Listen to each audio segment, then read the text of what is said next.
ಆಕಾಶವಾಣಿ ಮೈಸೂರು.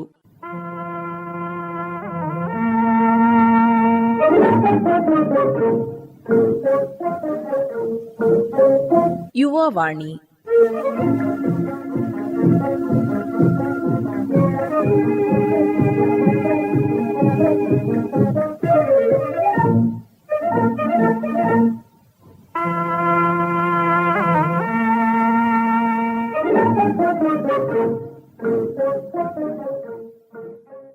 ಯುವ ಸ್ನೇಹಿತರಿಗೆಲ್ಲ ನಮಸ್ಕಾರ. ಯುವವಾಣಿ ಕಾರ್ಯಕ್ರಮಕ್ಕೆ ಸ್ವಾಗತ. ಸ್ನೇಹಿತರೆ, ದ್ವಿತೀಯ ಪಿಯುಸಿ ವಿದ್ಯಾರ್ಥಿಗಳಿಗಾಗಿ ಪರೀಕ್ಷೆಗೆ ಸಿದ್ಧರಾಗೋಣ ಬನ್ನಿ ಸರಣಿ ಕಾರ್ಯಕ್ರಮ ಕೇಳುವಿರಿ. ಭೂಗೋಳಶಾಸ್ತ್ರ ಈ ವಿಷಯದ ಪುನರಾವರ್ತನೆ ಮಾಡಲಿದ್ದಾರೆ ಕೆಆರ್ ನಗರ ಸರ್ಕಾರಿ ಪದವಿ ಪೂರ್ವ ಕಾಲೇಜಿನ ಭೂಗೋಳಶಾಸ್ತ್ರದ ಉಪನ್ಯಾಸಕರಾದ ದೀಪಕ್ ಕುಮಾರ್. ಕೇಳುಗರಿಗೆ ನಮಸ್ಕಾರ. ಇಂದಿನ ಯುವವಾಣಿ ಕಾರ್ಯಕ್ರಮಕ್ಕೆ ನಿಮ್ಮೆಲ್ಲರಿಗೂ ಪ್ರೀತಿಯ ಸ್ವಾಗತ. ಇಂದಿನ ಈ ಕಾರ್ಯಕ್ರಮದಲ್ಲಿ ದ್ವಿತೀಯ ಪಿಯುಸಿ ಪರೀಕ್ಷಾ ಸಿದ್ಧತಾ ಕಾರ್ಯಕ್ರಮ ಸರಣಿಯನ್ನು ನೀವು ಈಗಾಗಲೇ ಕೇಳ್ತಾ ಇದ್ದೀರಿ. ಇವತ್ತು ಯಾವುದಪ್ಪ ವಿಷಯ ಅಂತ ಯೋಚನೆ ಮಾಡ್ತಿರ್ತೀರಿ. ಇವತ್ತು ನಾವು ಆಯ್ಕೆ ಮಾಡಿಕೊಂಡಿರುವಂಥ ವಿಷಯ ಭೂಗೋಳಶಾಸ್ತ್ರ, ಅಂದರೆ ಜಿಯಾಗ್ರಫಿ. ಈ ಕುರಿತು ನಮ್ಮ ಜೊತೆ ಮಕ್ಕಳಿಗೆ ಮಾಹಿತಿ ನೀಡಲಿಕ್ಕೆ ಭಾಗವಹಿಸ್ತಾ ಇದ್ದಾರೆ ಮೈಸೂರು ಜಿಲ್ಲೆ ಕೆಆರ್ ನಗರ ಸರ್ಕಾರಿ ಬಾಲಕಿಯರ ಪದವಿ ಪೂರ್ವ ಕಾಲೇಜಿನ ಉಪನ್ಯಾಸಕರಾದ ದೀಪಕ್ ಕುಮಾರ್ ಅವರು. ಅವ್ರನ್ನ ಕಾರ್ಯಕ್ರಮಕ್ಕೆ ಸ್ವಾಗತ ಕೋರ್ತಾ ಕಾರ್ಯಕ್ರಮ ಆರಂಭ ಮಾಡ್ತೀನಿ. ದೀಪಕ್ ಅವರು ನಮಸ್ಕಾರ, ಕಾರ್ಯಕ್ರಮ ಸ್ವಾಗತ. ನಮಸ್ತೆ ಸರ್. ದೀಪಕ್ ಅವರು ಕೆಆರ್ ನಗರ ಪದವಿ ಪೂರ್ವ ಕಾಲೇಜಿನಲ್ಲಿ ಉಪನ್ಯಾಸಕರಾಗಿ ಕೆಲಸ ಮಾಡ್ತಿದ್ರಿ. ನಿಮಗೆ ಈ ವೃತ್ತಿಯಲ್ಲಿ ಎಷ್ಟು ವರ್ಷದ ಅನುಭವ? ಸರ್, ನನಗೆ ಬೋಧನೆಯಲ್ಲಿ 10 ವರ್ಷಗಳ ಅನುಭವ ಇದೆ. ಪದವಿ ಪೂರ್ವ ಬೋಧನೆಯಲ್ಲಿ ಅಂದರೆ PUC ಅವರಿಗೆ ನಾನು 2017ರಿಂದ ಬೋಧನೆಯನ್ನು ಮಾಡ್ತಾ ಇದ್ದೀನಿ. ಮೊದಲು ವಿದ್ಯಾವರ್ಧಕ PU ಕಾಲೇಜು ಮೈಸೂರು, ಇಲ್ಲಿ ಅತಿಥಿ ಉಪನ್ಯಾಸಕನಾಗಿ ಮಾಡ್ತಾ ಇದ್ದೆ. ತದನಂತರ 2020ರಲ್ಲಿ ಸರ್ಕಾರಿ ಪದವಿ ಪೂರ್ವ ಕಾಲೇಜು ಹಂಗಳ ಗುಂಡ್ಲುಪೇಟೆ, ಇಲ್ಲಿ ನಾನು ಸರ್ಕಾರಿ ನೌಕರನಾಗಿ ಅಪಾಯಿಂಟ್ ಆದೆ. ಅಲ್ಲಿಂದ ನಾನು ಬೋಧನೆಯನ್ನು ಮಾಡ್ಕೊಂಡು ಬರ್ತಾ ಇದ್ದೀನಿ. ಮತ್ತು 2020 ಅಲ್ಲಿಂದ ನಾನು ಇಲ್ಲಿವರೆಗೂ ದ್ವಿತೀಯ PUC ವಿದ್ಯಾರ್ಥಿಗಳಿಗೆ ಕನ್ನಡ ಮತ್ತು ಇಂಗ್ಲೀಷ್ ಮಾಧ್ಯಮದಲ್ಲಿ ನೋಟ್ಸ್ಗಳನ್ನು ಕೊಡುವಂಥದ್ದು. ಮತ್ತು ಈಗ 2024-25ರಲ್ಲಿ ಇಲ್ಲಿ ನಮ್ಮ ಇಲಾಖೆಯಿಂದ ಮಾಡಿದಂತಹ ನೂತನ ಪರಿಷ್ಕೃತ ಪ್ರಶ್ನಾಕೋಟಿ ರಚನಾ ಸಮಿತಿಯ ಸಂಯೋಜಕರಾದಂಥ ಶ್ರೀ ಶಿವಮಾದಯ್ಯನವರು ನನಗೂ ಸಹ ಅವಕಾಶವನ್ನು ಕೊಟ್ಟು ಆ ಸಮಿತಿಯಲ್ಲಿ ಸೇರಿಕೊಂಡ್ರು. 2025-26ನೇ ಸಾಲಿಗೆ ಮತ್ತೆ ಪರಿಷ್ಕೃತ ಪ್ರಶ್ನಾಕೋಟಿಯನ್ನು ಮತ್ತೆ ಪುನರ್ರಚನೆಯನ್ನು ಮಾಡಬೇಕಾದ್ರೆ ಮತ್ತೆ ಸಮಿತಿಯಲ್ಲಿ ನನಗೆ ಅವಕಾಶ ಮಾಡಿಕೊಟ್ಟಿದ್ರು. ಈಗ ನಿಮ್ಮ ಜಿಯಾಗ್ರಫಿ ಸಬ್ಜೆಕ್ಟ್ ಯಾವತ್ತಿದೆ ಎಕ್ಸಾಮ್? ಸರ್, ಮಾರ್ಚ್ 2ನೇ ತಾರೀಕಿದೆ ಸರ್. ಓಕೆ, ಸಮಯ ಹೇಳ್ಬೋದಾ? ಸಮಯ 10ರಿಂದ 1. ಓಕೆ, 3 ಗಂಟೆ ಸಮಯಾವಕಾಶ ಅಲ್ವಾ? ಹೌದು ಸರ್. ನಿಮ್ಮದು ಕೂಡ 80 ಅಂಕಗಳಿಗೆ ಮಾತ್ರ ಬರೀಬೇಕಾ? ಹೌದು ಸರ್, 80 ಅಂಕಗಳಿಗಿದೆ. ಈಗೆಲ್ಲ ಮಕ್ಕಳಿಗೆ ಬಹಳ ಸುಲಭ ಆಗಿಬಿಟ್ಟಿದೆ. 100 ಮಾರ್ಕ್ಸಿಗೆ ಬರೆಯೋ ಅವಶ್ಯಕತೆ ಇಲ್ಲ. ಯಾಕೆ ಅಂತಂದ್ರೆ ಈಗ 80 ಅಂಕಗಳಿಗೆ ಮಾತ್ರ ಬರೀಬೇಕು. ಇನ್ನು 20 ಅಂಕಗಳು ಆಂತರಿಕ ಅಂಕಗಳಾಗಿರುತ್ತೆ ಅಲ್ವಾ? ಅಸೆಸ್ಮೆಂಟ್ ಅಂತ ಏನು ಮಾಡ್ತೇವೆ ಅದರಲ್ಲಿ ಬರುತ್ತಲ್ವಾ? ಅದರಲ್ಲಿ 2 ಥರ ಇದೆ ಸರ್. 20 ಅಂಕಗಳಲ್ಲಿ 10 ಅಂಕಗಳು ಬೆಸ್ಟ್ ಆಫ್ 2 ಅಂದ್ರೆ ಪ್ರಥಮ ಕಿರುಪರೀಕ್ಷೆ, ಮಧ್ಯವಾರ್ಷಿಕ ಪರೀಕ್ಷೆ ಮತ್ತು ದ್ವಿತೀಯ ಕಿರುಪರೀಕ್ಷೆಯಿಂದ ಬೆಸ್ಟ್ ಆಫ್ 2 ಎರಡರಲ್ಲಿ ಯಾವ್ದಾದ್ರು ತುಂಬಾ ಹೆಚ್ಚು ಅಂಕಗಳನ್ನ ಪಡೆದಿರ್ತಾರೆ, ಅದರಿಂದ 10 ಅಂಕಗಳಿಗೆ ಹೋಗುತ್ತೆ. ಇನ್ನು ಇಂಟರ್ನಲ್ ಅಸೆಸ್ಮೆಂಟ್ ಅಂತ ಏನು ಹೇಳ್ತೀವಿ, ಅಸೈನ್ಮೆಂಟ್ಗಳನ್ನ ಬರ್ಸೋವಂಥದ್ದು, ಅವುಗಳ ಮೂಲಕ 10 ಅಂಕಗಳನ್ನು ನಾವು ಕೊಡುವಂಥದ್ದು. ಇಲ್ಲಿ 20 ಅಂಕಗಳಿಗೆ ಹೋದರೆ ಇನ್ನು 80 ಅಂಕಗಳಿಗೆ ಮಕ್ಕಳು 3 ಗಂಟೆಯಲ್ಲಿ ಬರೀತಾರೆ. ಓಕೆ, 80 ಅಂಕಗಳಿಗೆ ಮಕ್ಕಳು ಬರೀಬೇಕಾಗುತ್ತೆ. ಈಗ ಎಷ್ಟು ವಿಭಾಗಗಳನ್ನು ಈ ಪ್ರಶ್ನೆ ಪತ್ರಿಕೆಯಲ್ಲಿ ನೋಡಬಹುದು? ಸರ್, ಈ ಪ್ರಶ್ನೆ ಪತ್ರಿಕೆಯಲ್ಲಿ ಒಟ್ಟು A ಇಂದ E ವರೆಗೆ ವಿಭಾಗಗಳು ಬರುತ್ತೆ. 5 ವಿಭಾಗಗಳನ್ನು ನಾವು ನೋಡ್ತೀವಿ. ಇದರಲ್ಲಿ ನಾವು ಬಹುಮುಖ್ಯವಾಗಿ ನೋಡ್ಬೇಕಂದ್ರೆ ಸರ್, ಇಲ್ಲಿ ಪ್ರಶ್ನೆ ಪತ್ರಿಕೆಯಲ್ಲಿ ಮುಖ್ಯವಾಗಿ ನಾವು ಸೂಚನೆಗಳನ್ನು ನೋಡಬೇಕು. ಯಾಕೆಂದ್ರೆ ಲಾಸ್ಟ್ ಇಯರ್ ಇಂದ 2024, 25, 26ನೇ ಸಾಲಿನಲ್ಲಿ ಕ್ವಶನ್ ಪೇಪರ್ಲಿ ತುಂಬಾ ಬದಲಾವಣೆಗಳಾಗಿದೆ. ಮತ್ತೆ ಈ ಬಾರಿ ಏನಾಗಿದೆ ಅಂದ್ರೆ ಹೊಸದಾಗಿ ಪ್ರಶ್ನಾಕೋಟಿಯನ್ನ ರಚನೆ ಮಾಡಿದ್ದಾರೆ. ಹಾಗಾಗಿ 3 ಮಾದರಿ ಪ್ರಶ್ನೆ ಪತ್ರಿಕೆಗಳನ್ನ ಕೊಟ್ಟಿದ್ದಾರೆ. ವಿದ್ಯಾರ್ಥಿಗಳಿಗೆ ತುಂಬಾ ಗೊಂದಲ ಇದೆ. ಯಾಕೆಂದ್ರೆ ಹೋದ ವರ್ಷ 3 ಮಾದರಿ ಪ್ರಶ್ನೆ ಪತ್ರಿಕೆಗಳು 3 ನೀಲನಕ್ಷೆಗಳಿದ್ದು, ಬ್ಲೂ ಪ್ರಿಂಟ್ 3 ಇತ್ತು. ಓಕೆ, ಈ ಬಾರಿ ಏನಾಗಿದೆ, ಆ ರೀತಿ ಗೊಂದಲಗಳಿಲ್ಲ. ಒಂದೇ ಬ್ಲೂ ಪ್ರಿಂಟ್ ಇದೆ, 3 ಮಾದರಿ ಪ್ರಶ್ನೆ ಪತ್ರಿಕೆಗಳಿದೆ. ಹಾಗಾಗಿ ವಿದ್ಯಾರ್ಥಿಗಳಿಗೆ ತುಂಬಾ ಅನುಕೂಲ ಆಗುತ್ತೆ. ಮತ್ತೆ ನಾವು ಕ್ವಶನ್ ಬ್ಯಾಂಕ್ ಅನ್ನ ಗ್ರೇಡಿಂಗ್ ಮಾಡಿದೀವಿ. ಸುಲಭ, ಸಾಧಾರಣ ಮತ್ತೆ ಕಠಿಣ ಅಂತ 3 ಪ್ರಶ್ನೆಗಳ ಗುಂಪುಗಳನ್ನ ಮಾಡ್ಕೊಂಡಿದ್ದೀವಿ. ಹಾಗಾಗಿ ವಿದ್ಯಾರ್ಥಿಗಳು ಇನ್ನೂ ಹೆಚ್ಚಿನ ಮಟ್ಟದಲ್ಲಿ ಓದಲಿಕ್ಕೆ, ಇನ್ನೂ ಹೆಚ್ಚಿನ ಅಂಕಗಳನ್ನ ಪಡ್ಕೊಳ್ಳಿಕ್ಕೆ, ಫಲಿತಾಂಶ ಉತ್ತಮವಾಗಲಿಕ್ಕೆ ತುಂಬಾ ಅನುಕೂಲಕರವಾಗಿ ಇರುವಂಥದ್ದು. ಹಾಗೆ ಇನ್ನೊಂದು ಮುಖ್ಯವಾದ ವಿಚಾರ, ನಮ್ಮ ಇಲಾಖೆಯ ನಿರ್ದೇಶಕರು ಮತ್ತೆ KSEAB ಅಧ್ಯಕ್ಷರುಗಳು ಸಹ ಈ ಪ್ರಶ್ನಾಕೋಟಿ ಮತ್ತು ಫಲಿತಾಂಶವನ್ನು ಉತ್ತಮಪಡಿಸಲಿಕ್ಕೆ ಈಗಾಗಲೇ ಹಲವಾರು ಸಭೆಗಳನ್ನು ಕರೆದು ಉಪನ್ಯಾಸಕರುಗಳಿಗೆ ಮಾರ್ಗದರ್ಶನವನ್ನು ನೀಡಿರ್ತಾರೆ. ಹಾಗೆ ವಿದ್ಯಾರ್ಥಿಗಳಿಗೆ ಮಾರ್ಗದರ್ಶನವನ್ನ ನೀಡಿರ್ತಾರೆ. ಮತ್ತೆ ಇನ್ನೊಂದು ವಿಷಯವನ್ನ ನಾನು ಇಲ್ಲಿ ಹೇಳಲಿಕ್ಕೆ ಇಷ್ಟಪಡ್ತೇನೆ. ಈಗ ಈ ಪ್ರಶ್ನಾಕೋಟಿಯನ್ನ ಬಿಡುಗಡೆ ಆದ ನಂತರ ಪದವಿ ಪೂರ್ವ ಶಿಕ್ಷಣ ಇಲಾಖೆಯವರು ಹಾಗೇನೆ ಜಿಲ್ಲಾ ಡಯಟ್ನವರು ಎಲ್ಲಾ ಉಪನ್ಯಾಸಕರುಗಳಿಗೆ 2 ದಿನದ ತರಬೇತಿಯನ್ನ ನುರಿತ ಉಪನ್ಯಾಸಕರುಗಳಿಂದ ನೀಡಿರ್ತಾರೆ. ಹಾಗೇನೆ ನಮ್ಮಲ್ಲಿ ಮೈಸೂರಲ್ಲಿ ಏನಂದ್ರೆ ಅಂದ್ರೆ ರಾಜ್ಯದ ಬಹುತೇಕ ಎಲ್ಲಾ ಜಿಲ್ಲೆಗಳಲ್ಲಿ ನುರಿತ ಉಪನ್ಯಾಸಕರು ಮತ್ತೆ ಪ್ರಶ್ನಾಕೋಟಿ ಸಮಿತಿಯ ತಜ್ಞರುಗಳನ್ನ ಕರೆಸಿ ತರಬೇತಿಗಳನ್ನ ಕೊಟ್ಟಿದ್ದಾರೆ. ಇದೇನಾಗುತ್ತೆ ಅಂದ್ರೆ ಎಲ್ಲಾ ಉಪನ್ಯಾಸಕರುಗಳಿಗೆ ವಿದ್ಯಾರ್ಥಿಗಳಿಗೆ ಇನ್ನೂ ಹೆಚ್ಚಿನ ಫಲಿತಾಂಶವನ್ನು ನೀಡಲಿಕ್ಕೆ ಈ ತರಬೇತಿ ಕಾರ್ಯಾಗಾರದಲ್ಲಿ ತುಂಬಾ ಅನುಕೂಲ ಆಗಿರುತ್ತೆ. ಓಕೆ, ಈಗ 5 ವಿಭಾಗ ಅಂತ ಹೇಳಿದ್ರಿ. ಈಗ ನಾವು ಮೊದಲ ವಿಭಾಗಕ್ಕೆ ಬಂದ್ಬೋಣ. ಭಾಗ ಎ ಅಂತ ಏನಿದೆ ಅಲ್ಲ, ಆಮೇಲೆ ನಮ್ಮ ವಿದ್ಯಾರ್ಥಿಗಳು ನಾವು ಹೇಳೋದೇನಂತಂದ್ರೆ 2 ಭಾಷೆಯಲ್ಲೂ ಇರುತ್ತೆ, ಕನ್ನಡ ಮತ್ತೆ ಇಂಗ್ಲಿಷ್ ಭಾಷೆಯಲ್ಲಿ ಎರಡರಲ್ಲೂ ಇರುತ್ತೆ. ಕನ್ನಡ ಮಾಧ್ಯಮದಲ್ಲಿ ಬರೆಯೋರು ಕನ್ನಡ ಮಾಧ್ಯಮದಲ್ಲಿ ಬರುತ್ತೆ, ಇಂಗ್ಲಿಷ್ ಮಾಧ್ಯಮದಲ್ಲಿ ಬರೆಯೋರು ಇಂಗ್ಲಿಷ್ ಮಾಧ್ಯಮದಲ್ಲಿ ಬರೀಬೇಕಾಗುತ್ತೆ ಅಲ್ವಾ. ಈಗ ನಾವು ಎರಡನ್ನೂ ಗಮನ ಇಟ್ಕೊಂಡು ಸ್ವಲ್ಪ ನಮ್ಮ ವಿದ್ಯಾರ್ಥಿಗಳಿಗೆ ಕೆಲವು ಸಲಹೆಗಳನ್ನು, ಸೂಚನೆಗಳನ್ನು, ಟಿಪ್ಸ್ ಅಂತ ಏನು ಹೇಳ್ತೀವಿ ಅದನ್ನು ಕೊಡಲಿಕ್ಕೆ ನೀವು ಬಂದಿದ್ದೀರಿ. ಓಕೆ, ಈಗ ಭಾಗ ಎ ವಿಚಾರವನ್ನು ಮಾತಾಡಿದ್ರೆ ಯಾವ ರೀತಿಯ ಪ್ರಶ್ನೆಗಳು ಬರುತ್ತೆ, ಹೇಗೆ ಪ್ಯಾಟರ್ನ್ ಇರುತ್ತೆ ಅದ್ರ ಬಗ್ಗೆ ಹೇಳ್ಬಿಡಿ. ಸರ್, ಇಲ್ಲಿ ಭಾಗ ಎ ಏನಿದೆ ಇದು ಅಂಕಗಳನ್ನ ಪಡ್ಕೊಳ್ಳಿಕ್ಕೆ ತುಂಬಾ ಸುಲಭ. ಓಕೆ, ಸ್ವಲ್ಪ ಆತರ ಪಟ್ರೆ ಅಂಕಗಳು ಅಷ್ಟೇ ಸುಲಭವಾಗಿ ಹೋಗ್ಬಿಡುತ್ತೆ. ಯಾಕೆಂದ್ರೆ ಇಲ್ಲಿ 4 ಆಯ್ಕೆಗಳಿರುತ್ತೆ, ಒಂದೇ ಪದದಲ್ಲಿ ಉತ್ತರವನ್ನ ಬರಿತೀವಿ. ಹಾಗಾಗಿ ಹೆಚ್ಚಿನ ಮಟ್ಟದಲ್ಲಿ ಅಂಕಗಳನ್ನ ಕಳ್ಕೊಳ್ಳೋ ಸಂಭವ ಜಾಸ್ತಿ ಇರುತ್ತೆ. ಹಾಗಾಗಿ ಇಲ್ಲಿ ಮಕ್ಕಳು ತುಂಬಾ ಹುಷಾರಾಗಿರ್ಬೇಕು, ಮತ್ತೆ ಸೂಚನೆಗಳನ್ನ ಓದಬೇಕು. ಇಲ್ಲಿ ಮೊದಲೇ ಕೊಟ್ಟಿರ್ತಾರೆ ಸೂಚನೆಯಲ್ಲಿ ಭಾಗ ಏನಲ್ಲಿರುವ 1 ರಿಂದ 16ರವರೆಗಿನ ಪ್ರಶ್ನೆಗಳಿಗೆ ವಿದ್ಯಾರ್ಥಿಗಳು ಪ್ರಥಮವಾಗಿ ಬರೆದ ಉತ್ತರವನ್ನು ಮಾತ್ರ ಮೌಲ್ಯಮಾಪನದಲ್ಲಿ ಪರಿಗಣಿಸಲಾಗುವುದು. ಓಕೆ, ಈಗ ಏನ್ ಮಾಡ್ತಿದ್ದಾರೆ ಅಂದ್ರೆ ಮಕ್ಕಳು ಮೊದಲೇ ಉತ್ತರ ಬರ್ದಿರ್ತಾರೆ, ಆಮೇಲೆ ಆ ಉತ್ತರನ ಹಾಗೆ ಬಿಟ್ಟು ಇನ್ನೆಲ್ಲೋ ಮತ್ತೆ ಅದೇ ಕ್ವಶನ್ ನಂಬರ್ ಹಾಕಿ ಅದೇ ಉತ್ತರವನ್ನ ಮತ್ತೆ ಬರೆದ್ರೆ ನಾವು ಅದನ್ನ ಮಾಡಲ್ಲ. ಇಲ್ಲ, ಸರಿ ಆಯ್ತು. ಓಕೆ, ನೀವು ಹೇಳ್ತೀರಿ. ಇನ್ನೊಂದು ಅನುಮಾನ ಉಟ್ಕೊಬಹುದು. ಈಗ ನಾನು ಮೊದಲು ಬರೆದಿರ್ತೀನಿ, ಅದು ನಂಗೆ ತಪ್ಪು ಅಂತ ಅನ್ಸಿರ್ತೀನಿ, ನಾನು ಅದನ್ನ ಕಾಟ್ ಮಾಡಿ ಬರೀ ಕಡೆ ಬರೆದಿರ್ತೀನಿ, ಅವಾಗ ಆ ರೀತಿ ಬರಿಬಹುದು. ಆದ್ರೆ ಅದೇ ಕ್ವಶನ್ ನಂಬರ್ ಹಾಕಿ ಇನ್ನೊಂದ್ ಕಡೆ ಬರೆಯಾಗಿಲ್ಲ. ವಿದ್ಯಾರ್ಥಿಗಳಿಗೆ ನಮಗೆ ಒಂದು ಕಿವಿ ಮಾತು, ಯಾಕೆಂದ್ರೆ ನೀವು ಹೇಳಿದಾಗೇನೆ ಆತ್ರದಲ್ಲಿ ನಾನು ತಪ್ಪು ಬರೆದು ಬಿಟ್ಟಿದ್ದೀನಿ ಅಂತ ಹೇಳ್ಬಿಟ್ಟು ಇನ್ನೊಂದ್ಸಲ ಬರೆದು ಬಿಡೋಣ ಅಂತ ಹೇಳಿ ಬರೆದ್ರು ಕೂಡ ಅದನ್ನ ಕಾಟ್ ಮಾಡ್ಬಿಟ್ಟು ಬರೀರಿ ಅಲ್ವಾ. ಇಲ್ಲ ಅಂದ್ರೆ ಅದನ್ನು ಬರ್ರು ಇದನ್ನು ಬರ್ರು ಮೊದ್ಲು ಯಾವ್ದು ಇರ್ತದೆ ಅದನ್ನ ತಗೋತೀವಿ. ಹೌದು, ಸರಿ ಆಯ್ತು. ಮತ್ತೆ ಇನ್ನೊಂದೇನಂದ್ರೆ ಸರ್, ಇಲ್ಲಿ ಭಾಗ ಎ ಯಲ್ಲಿ ವಿಭಾಗ 1 ಬಹು ಆಯ್ಕೆಯ ಪ್ರಶ್ನೆಗಳು. ಇಲ್ಲಿ ಏನಂದ್ರೆ ಲಾಸ್ಟ್ ಇಯರ್ ಇಂದ ಅಂದ್ರೆ ಈಗ ಲಾಸ್ಟ್ ಇಯರ್ ಇಂದ ನಾವು 5 ತರಹದ ಪ್ರಶ್ನೆಗಳನ್ನ ಇಲ್ಲಿ ಇಂಟ್ರೊಡ್ಯೂಸ್ ಮಾಡಿದ್ದಾರೆ. ಓಕೆ, ಬಹು ಆಯ್ಕೆಯಲ್ಲಿ ಭಾಗ 1ರಲ್ಲಿ ಇದ್ರಲ್ಲಿ ಏನಂದ್ರೆ ಒಂದು ಪ್ರಶ್ನೆಗೆ 4 ಉತ್ತರಗಳಿರುವಂತದ್ದು ಒಂದು. ಹಾಗೆ ಕೆಳಗಿನ ಹೇಳಿಕೆಗಳನ್ನ ಪರಿಗಣಿಸಿ, ಕೆಳಗಿನ ಜೋಡಿಯನ್ನು ಪರಿಗಣಿಸಿ, ಕೆಳಗಿನವುಗಳಲ್ಲಿ ಸರಿಯಾದ ಹೇಳಿಕೆಗಳನ್ನು ಪರಿಗಣಿಸಿ, ಅನುಕ್ರಮದಲ್ಲಿ ಬರೆಯಿರಿ, ಏರಿಕೆ ಕ್ರಮದಲ್ಲಿ ಇರುವಂತದನ್ನ ಗುರುತಿಸಿ, ಈ ರೀತಿಯಾದಂತಹ ಪ್ರಶ್ನೆಗಳನ್ನ ನಾವಿಲ್ಲಿ ನೋಡ್ತೀವಿ. ಅಂದ್ರೆ ಸಾಧಾರಣ ಹಾಗೆ ಇರುತ್ತೆ ಪ್ರಶ್ನೆಗಳು? ಇಲ್ಲ ಸರ್, ಇದು ಈಗ ಲಾಸ್ಟ್ ಇಯರ್ ಇಂದ ಏನಾಗಿದೆ ಅಂದ್ರೆ ಕಾಂಪಿಟೇಟಿವ್ ಎಕ್ಸಾಮ್ಗಳಿಗೆ ಅನುಕೂಲ ಆಗಲಿ ಅಂತ ಹೇಳಿರುವಂಥದ್ದು. ಯಾಕಂದ್ರೆ ಭೂಗೋಳಶಾಸ್ತ್ರ ಏನಿದೆ ಇದು ಎಲ್ಲಾ ರೀತಿಯ ಸರ್ಕಾರಿ ನೌಕರಿಗಳಲ್ಲಿ ಎಕ್ಸಾಮ್ ಅನ್ನ ಏನ್ ಬರೀತಾರೆ ಅದರಲ್ಲಿ ಕನಿಷ್ಠ 20 ರಿಂದ 25 ಕ್ವಶನ್ಸ್ಗಳು ಭೂಗೋಳಶಾಸ್ತ್ರದಿಂದಾನೇ ಬರುತ್ತೆ. ಓಕೆ, ಹಾಗಾಗಿ ಏನ್ ಮಾಡಿದ್ದಾರೆ ಅಂದ್ರೆ ಆ ವಿಧಾನವನ್ನ ನಾವಿಲ್ಲಿ ಅಳವಡಿಸ್ಕೊಂಡಿದ್ದೀವಿ. ಸರಿ ಸರಿ, ಈಗಿಂದ ತಯಾರಿ ಈಗಲಿಂದಾನೇ ಮಕ್ಕಳಿಗೆ ತಯಾರಿ ಮಾಡುವಂತ. ಯಾಕಂದ್ರೆ ಈಗ 100 ಮಾರ್ಕ್ಸ್ ಅಲ್ಲಿ 25 ಮಾರ್ಕ್ಸ್ ಕೇವಲ ಭೂಗೋಳಶಾಸ್ತ್ರದಿಂದಾನೇ ಬರುತ್ತೆ ಅಂದಾಗ ಒಂದ್ ಸ್ವಲ್ಪ ಮಕ್ಕಳು ಇನ್ನೂ ಈ ವಿಚಾರದಲ್ಲಿ ಹೆಚ್ಚಾಗಿ ತಿಳ್ಕೋಬೇಕಾಗಿರುತ್ತೆ. ಹಾಗಾಗಿ ಇಲ್ಲಿ ಉದಾಹರಣೆಗೆ ಈಗ ಮೊದಲನೇದು ನೋಡೋಣ. ಇಲ್ಲಿ ಮಾನವ ಭೂಗೋಳಶಾಸ್ತ್ರ ಎಂಬ ಪದವನ್ನು ಪ್ರಥಮ ಬಾರಿಗೆ ಬಳಸಿದವರು 4 ಉತ್ತರಗಳಿದಾವೆ. ಆ ಮಕ್ಕಳಿಗೆ ನಾವು ಹೇಳಿರ್ತೀವಿ, ಇಲ್ಲಿ ಫ್ರೆಡ್ರಿಚ್ ರಾಡ್ಜಲ್ ಇವರು ಮಾನವ ಭೂಗೋಳಶಾಸ್ತ್ರ ಎಂಬ ಪದವನ್ನ ಮೊದಲು ಬಳಸಿದ್ರು, ಮಾನವ ಭೂಗೋಳಶಾಸ್ತ್ರ ಎಂಬ ಗ್ರಂಥವನ್ನ ಬರೆದ್ರು ಅಂತ ಹೇಳಿರ್ತೀವಿ. ಆದ್ರೆ 2ನೇ ಕ್ವಶನ್ ಅನ್ನ ಗಮನಿಸಿದಾಗ ಇಲ್ಲಿ ಪ್ರಪಂಚದ ಜನಸಂಖ್ಯೆಗೆ ಸಂಬಂಧಿಸಿದಂತೆ ಹೇಳಿಕೆಗಳನ್ನು ಪರಿಗಣಿಸಿ ಅಂತ ಇದೆ. ಇಲ್ಲೇನಾಗುತ್ತೆ, ಜಾರ್ಜ್ ಬಿ ಕ್ರೆಸಿ ಅವರ ಪ್ರಕಾರ ಏಷ್ಯಾ ಖಂಡದ ಬಹುಭಾಗ ಕಡಿಮೆ ಜನಸಂಖ್ಯೆಯಿಂದ ಕೂಡಿದ್ದು ಕೆಲವೊಂದು ಪ್ರದೇಶಗಳು ಮಾತ್ರ ಅಧಿಕ ಜನಸಂಖ್ಯೆಯನ್ನು ಹೊಂದಿದಾವೆ. ಇದನ್ನ ಮಕ್ಕಳು ಅರ್ಥ ಮಾಡ್ಕೋಬೇಕು. ಭಾರತ, ಬಾಂಗ್ಲಾದೇಶ, ಪಾಕಿಸ್ತಾನ, ಇಂಡೋನೇಷ್ಯಾ, ಚೀನಾ ಈ ಭಾಗದಲ್ಲಿ ಮಾತ್ರ ಹೆಚ್ಚಿನ ಜನಸಂಖ್ಯೆ ಇದೆ. ಮಂಗೋಲಿಯಾ, ರಷ್ಯಾ ಈ ಭಾಗದಲ್ಲಿ ವಿಸ್ತಾರವಾದ ದೇಶಗಳಾದ್ರೂ ಜನಸಂಖ್ಯೆ ಕಡಿಮೆ ಇದೆ. ಇದನ್ನ ನಾವು ಹೇಳಿರ್ತೀವಿ. ಈಗ ಇದು ಸರಿ ಇದೆಯಾ ತಪ್ಪಿದ್ಯಾ? ಸರಿ ಇದೆ. ಮಕ್ಕಳಿಗೆ ಗೊತ್ತಾಗೋಗುತ್ತೆ ದಕ್ಷಿಣ ಭಾಗದಲ್ಲಿ ಹೆಚ್ಚಿನ ಜನಸಂಖ್ಯೆ ಹೊಂದಿರೋ ರಾಷ್ಟ್ರಗಳಿದಾವೆ. ಅಂದ್ರೆ ಇವರು ಅರ್ಥ ಮಾಡ್ಕೊಳ್ಳೋದು ಬಹಳ ಸುಲಭವಾಗಿ, ಅಂದ್ರೆ ಭಾರತದ ಸುತ್ತಮುತ್ತ ಇರುವಂತಹ ದೇಶಗಳಲ್ಲಿ ಹೆಚ್ಚು ಜನಸಂಖ್ಯೆ ಇದೆ ಅಂತ ಅನ್ಕೊಂಡ್ಬಿಟ್ರೆ ಸಾಕು ಅಲ್ವಾ. ಆ ರೀತಿಯಾಗಿ 2ನೇದು, ಪ್ರಪಂಚದ ಒಟ್ಟು ಜನಸಂಖ್ಯೆ 3ರಲ್ಲಿ 2% ಜನಸಂಖ್ಯೆ ಕೇವಲ 7% ಭೂಭಾಗದಲ್ಲಿ ಕಂಡು ಬರುತ್ತಾರೆ. ಈಗ 102 ಕೋಟಿ ಇರುವ 140 ಕೋಟಿ ಭಾರತದ ಜನಸಂಖ್ಯೆ ಇದೆ, 138-39 ಕೋಟಿ ಜನಸಂಖ್ಯೆ ಚೀನಾದಿದೆ. 2 ಜನಸಂಖ್ಯೆನ 7 ಕೋಟಿ ಜನಸಂಖ್ಯೆಯಲ್ಲಿ ಇಲ್ಲೇ ಬಂದ್ಬಿಡ್ತಾರೆ. ಹಾಗಾಗಿ ಏನಾಗುತ್ತೆ ಅಂದ್ರೆ ಈ ತರಹದ ಜನಸಂಖ್ಯೆಗಳು ಪ್ರಪಂಚದ ಕೆಲವು ಭಾಗಗಳಲ್ಲಿ ಇರ್ತಾರೆ. ನಾವು 2ನೇ ಚಾಪ್ಟರ್ ಪ್ರಪಂಚದ ಜನಸಂಖ್ಯೆನ ಮಾಡ್ಬೇಕಾದ್ರೆ ಹೇಳ್ತೀವಿ, ಖಂಡವಾರು ಜನಸಂಖ್ಯೆಗಳನ್ನ ಹಂಚಿಕೆ ಮಾಡ್ಬೇಕಾದ್ರೆ ಅಧಿಕ ಜನಸಾಂದ್ರತೆ, ಮಧ್ಯಮ ಜನಸಾಂದ್ರತೆ, ಕಡಿಮೆ ಜನಸಾಂದ್ರತೆ ಅಂತ ಹೇಳಿದಾಗ ಮಕ್ಕಳುಗಳಿಗೆ ಅದು ಗೊತ್ತಾಗೋಗುತ್ತೆ ಇದು ಸರಿ ಇದೆ ಅಂತ ಹೇಳಿ.